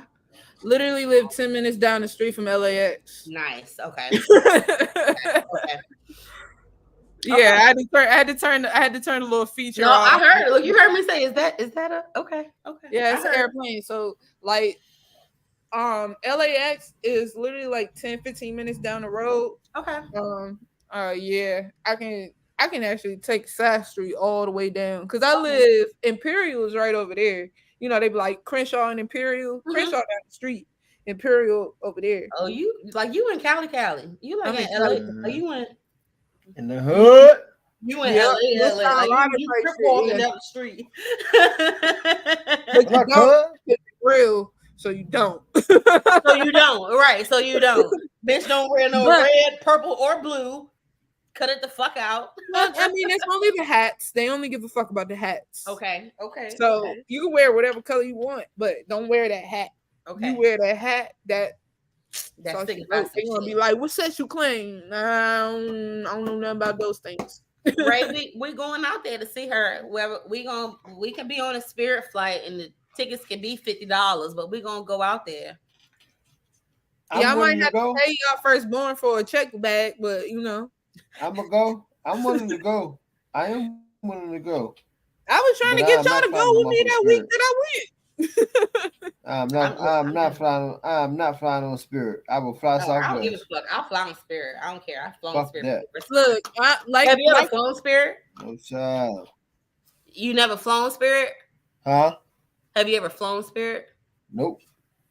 Okay. Well, nope. I mean, just know you're making an opinion about something you never done before. Like, that's fine. I'm gonna say like this. No, but but even still, my thing is, here's my thing. Right there. That's that right there. No, it's not. No, it's not. I'm gonna tell you. I'm gonna tell you. No, here's my logic. Here's my logic behind that. Behind the whole reason behind it. It's not even that. It's because I'd rather go ahead and just pay for that motherfucker $300-400 to go. If I'm going through that motherfucker layover for one, for two, you're gonna have to check your bags, and your bags already know your bags at least 25. But that's all of that depends. If we're going for a weekend, none of that matters. Like if we just going for 2-3 days, none of that matters. Again, and furthermore, if I'm going to Cali, I want to go at least for 3-4 days, at least for 4 days. I'm not gonna go to Cali for the 2 days. That's stupid. That's just dumb. I said 3 days. You know what I'm saying? So what I'm saying is, so if I do gotta check a bag, like so, I'm just saying for our Spirit in reverse to Southwest. 9 times out of 10, I'm gonna check a bag. That's $25-30 easily. At the end of the day, you're kicking. And I've done the Spirit quote before. Matter of fact, I've done it for this daggone cruise going to Miami. But I realized I had my daggone points for Southwest from when they fucked up in Vegas. But you would think, but a cruise is more bags. I mean, again, but I'm saying but even still, expensive. But even still, when we went to Vegas for the beginning of the New Year's, we didn't know what, because Ronnie was like, "Shit, let's just try Spirit and see how Spirit is." I said, so I did the quotes, and I knew we had to take a bag. It was New Year's, so I had to take one bag, check it in. That shit was like $40-50. I was like, damn, for one bag. So suffice to say, at the end of the daggone, as far as doing all the quotes and the round trip and all that, the shit still came out to like 4-ish. So I was like, fuck it, I might as well go ahead and see what Southwest talking about. Southwest was like, I think for a round trip, for our flights, it was like a good 6. About 600 for a round trip. It depends on what you need. You know what I'm saying? And then it was like, and as far as getting to Vegas from here, that's 5 hours. So that was a 5-hour trip. So I think we had like a 30-minute layover somewhere. So with a layover, I couldn't. Yeah. And the person from that's living lives in California right now, Southwest Airlines has at least a 16-hour flight, 10-hour flight minimum, coming from the DMV to here, or from here to the DMV. Like, you're not going to get anything less than 9 hours. To put that out there. Southwest nonstop. And you are going to have to pay for that. Now but it is cheaper. It's cheaper, and you don't have a layover. Yeah, it's fine. Like They say Everything else, the best one to fly to far as Cali is Delta. They say go Delta and with you're Cali. going to pay Delta or United, almost Cali a from here. stack for that. Yeah, You're going to pay almost and a that's what I'm stack. saying. So exactly. But Like, they say who paying a either stack to Delta, go from DC to United, or California? Southwest. I'm not paying that. I'm not paying a I'm stack not. to Yeah, go from exactly. DC. And Fuck yeah, that. pause. Ray, I'm gonna Yeah. correct you because I flew United on the way here the first time. So, well, the only time I flew because I ain't. Oh, United expensive too. But they're expensive too. let me tell you how United fucked my luggage up. One, didn't want to give me new luggage. Two, made me pay for all my checked bags. Three, and then the layover was stupid. Two, I mean like 6, I guess. Seven. Now. Look, 7. Like, yeah. But with that being said, and then right now, because of the stupid shit and the fuck shit that's going on with the airlines and all that good stuff, let me tell you how their layovers are shitty.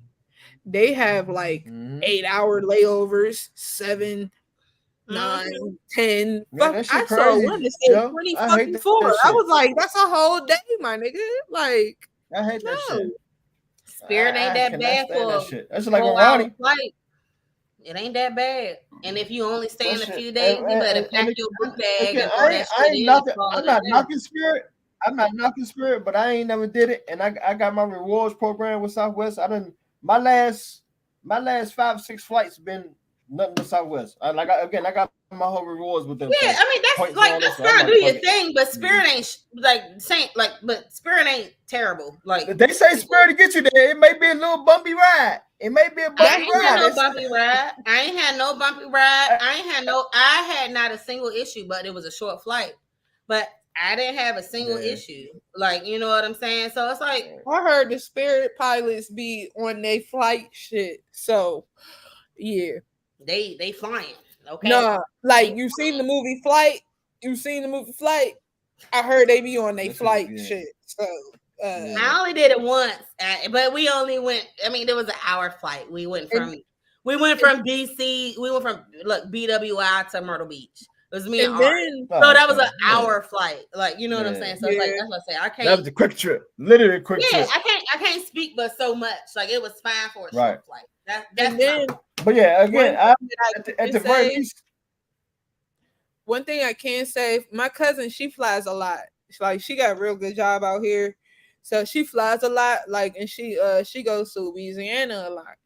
And she says Spirit will cancel a flight real fucking quick.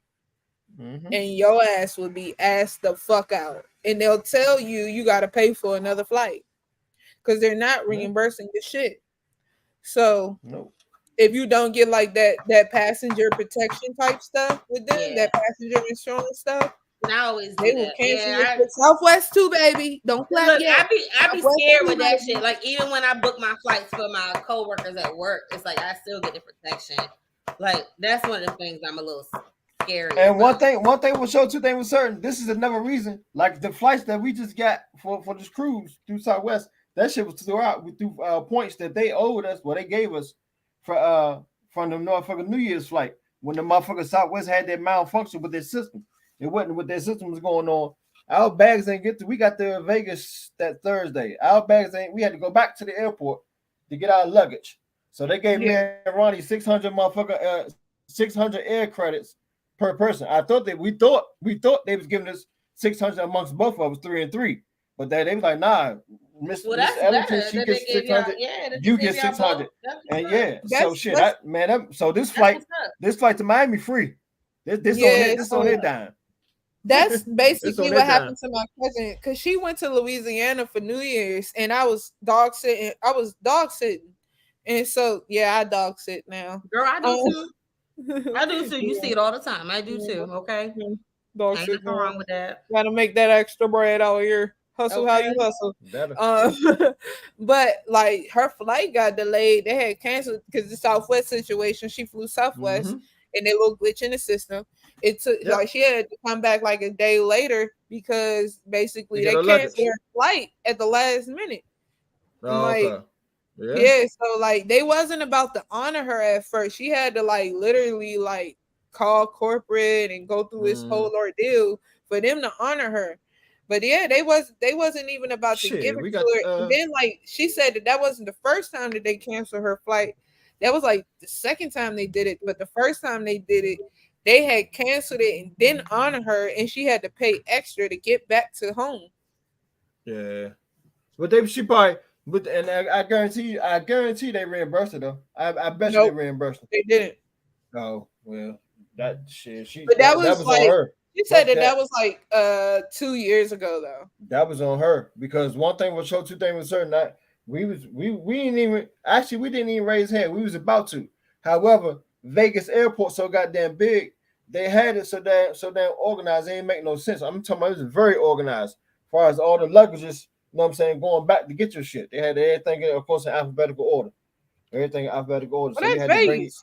You had to bring your mother. You had to bring your pass and your ID. You know what I'm saying? Go in there. If you see your bag, they say, all right, you go out there, look for your bag. You see your bag, get your bag. Somebody come out there, they'll verify. You good. Snatch that shit off. Go about your business. No, you go. We had to go back in the office. That's when they told us, like, y'all get 600 credits. We was like, huh? We was like, oh, I bet shit. What's your email address? What's your email address? We was like, I said, so what we get 3 and 3 apiece? They was like, nah, you get 6 and she gets 6. I looked at her, she looked at me. I said, shit, this is a whole nother free flight. The lady was like, exactly. I said, bet, we all right. Shit. I said, I lose this much. Y'all can lose this bag again. Fuck that. Shit, that ain't nothing but nothing. Got that? Yeah. And then we found out about the cruise. I said, hey man, look. I said, how much the flights? She said, you know we got our points. I said, bingo. So our round trip, we gotta figure out round trip in Miami, $350, no more than $400. If that, depending on when you find it. We ain't had again. I think the only thing we had to pay was like $20 in taxes. So I mean, yeah, that's a nice little deal. I forgot what airline. I'm spoiled with Southwest. I am spoiled with Southwest. I ain't even gonna hold you. I am spoiled because again, I don't like layovers, man. I like to get and most of the time when I do travel, I like to travel out on Thursdays. Like we leaving Saturday, you know what I'm saying? Because we staying in Miami because we leave on the cruise Sunday. But I typically, like when we went to Vegas, we got there on Thursday. Like when I go to Atlanta, when I went to Atlanta the last 2 times, I got there on Thursday. I like to be there Friday. I want to enjoy that whole weekend. So I say, let them say, you know, when I look at my flights out Southwest, sometimes the motherfucker layover, they be having options for cheaper flights, but the motherfucker, it may be a catchword that you got to go way around just to get to Atlanta. You might have to stop in Texas for an hour. Nah, I ain't doing all that. So I pay that extra $50, $60, $70. You know what I'm saying? Do that they're going straight through. Fuck that. Yeah, see, the good thing about the layovers from Cali is you either stopping in like 3 places. No, 2. I take that back. Not 3. You either stopping in Texas, Chicago, Las Vegas, or Chicago. Like the midway points. Yep. Yeah. And like that's fine because like I mean when I did it when I had went home, was that I ain't getting a straight flight.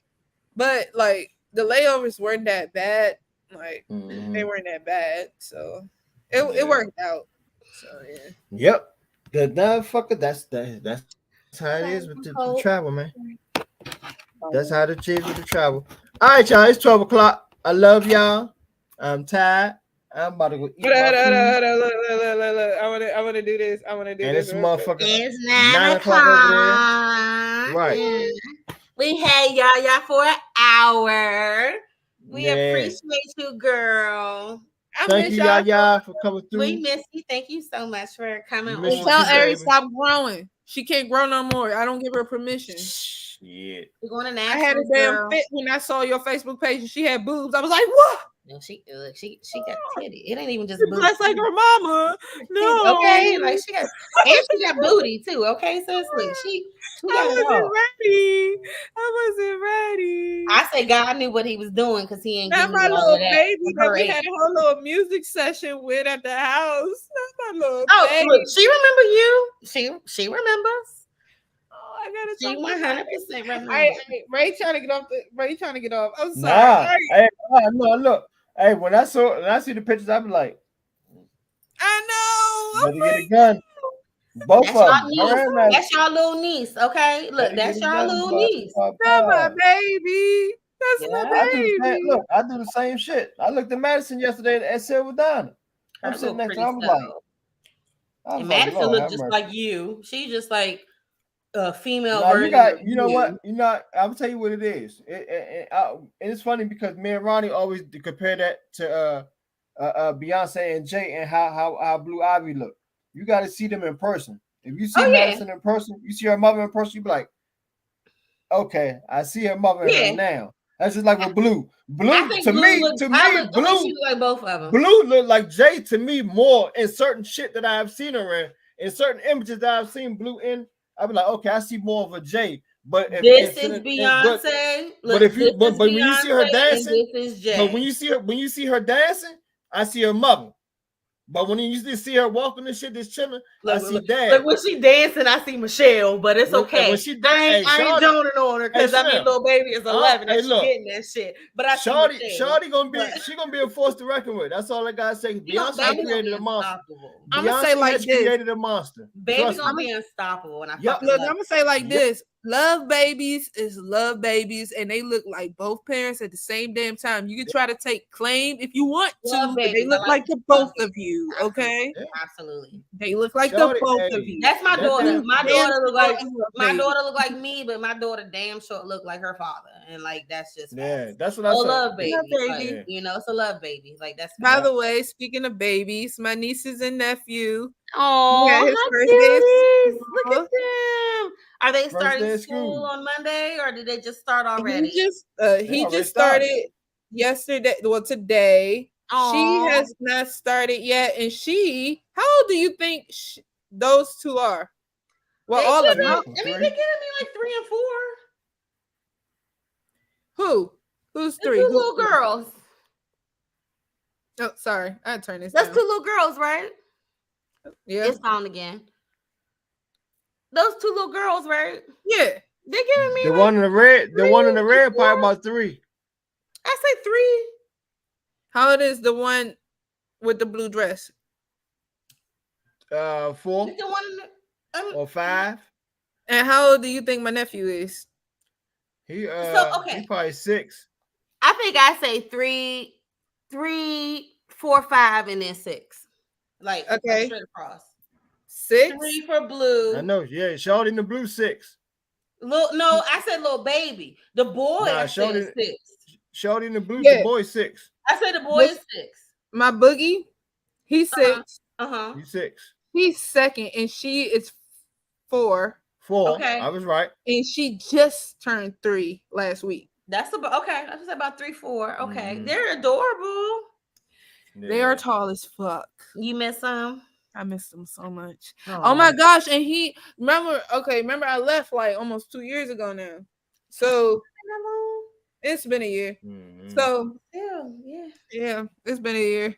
So like, remember, I left him. He was only 4, and he was still, talking, babyish. And the other 2 was barely able to talk yet, and so they was just saying gibberish. Oh my gosh, I was having a conversation the other day, like it was probably like 3 months ago, and I was talking to my brother and my nephew Bryson's name. I call him Boogie. I call him Boogie Baby. And so my little Boogie Baby, he got on the phone. He's like, "Who is this?" And I said, "It's your aunt." He said, "Who?" And I said, "Auntie Lexus." He was like, "Oh, wow, I haven't seen you in a long time. Where have you been? I miss you so much." And I was like,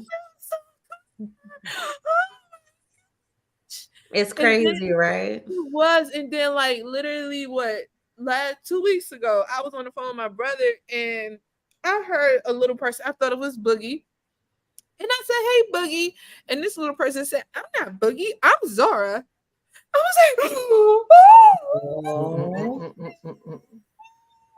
was like, "Auntie has to come back home." It's crazy how time flies, right? It flies when you're not here. My oldest niece is in Poland in the army.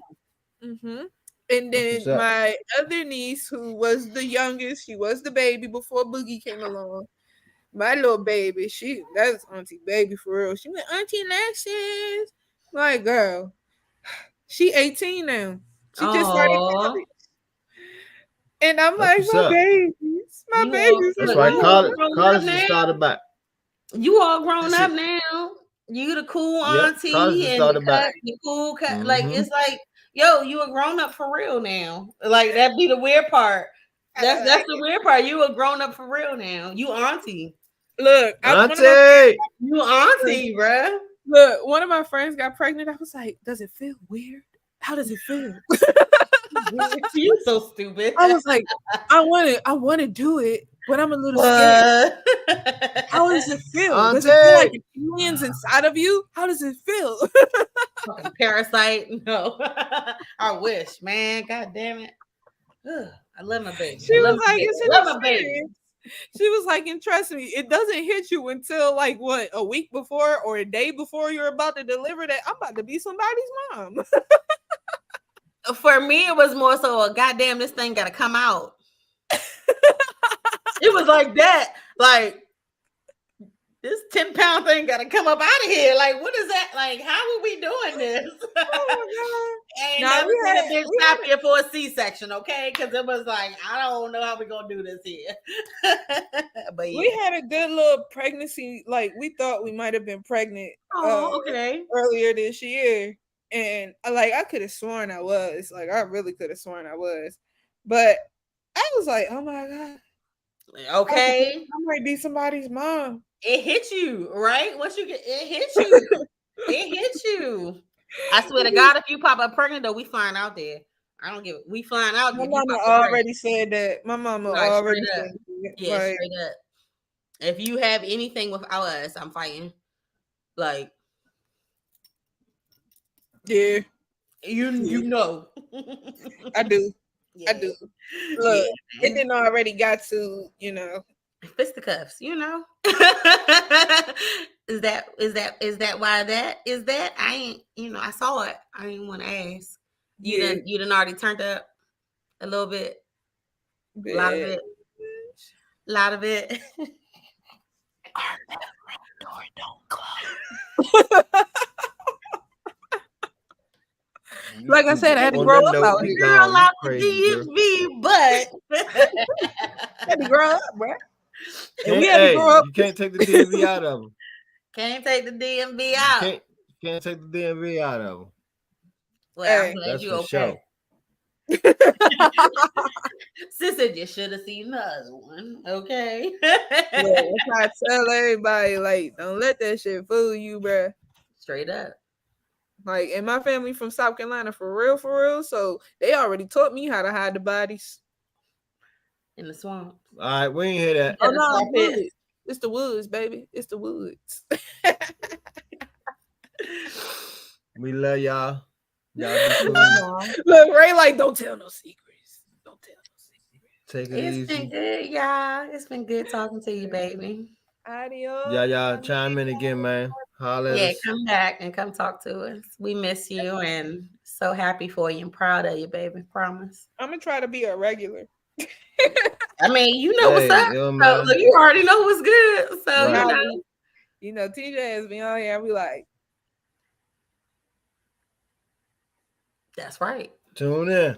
We here. All right, love y'all. Love y'all. Thanks so much for joining us. It's another Tuesday on to Wednesday at this point. And it's still Taco Tuesday in LA, so get you some. I'm jealous. I'm hating. Y'all have a good evening. Enjoy y'all weekend. Enjoy the rest of y'all work week. We love y'all next Tuesday. Well, nope, not next Tuesday.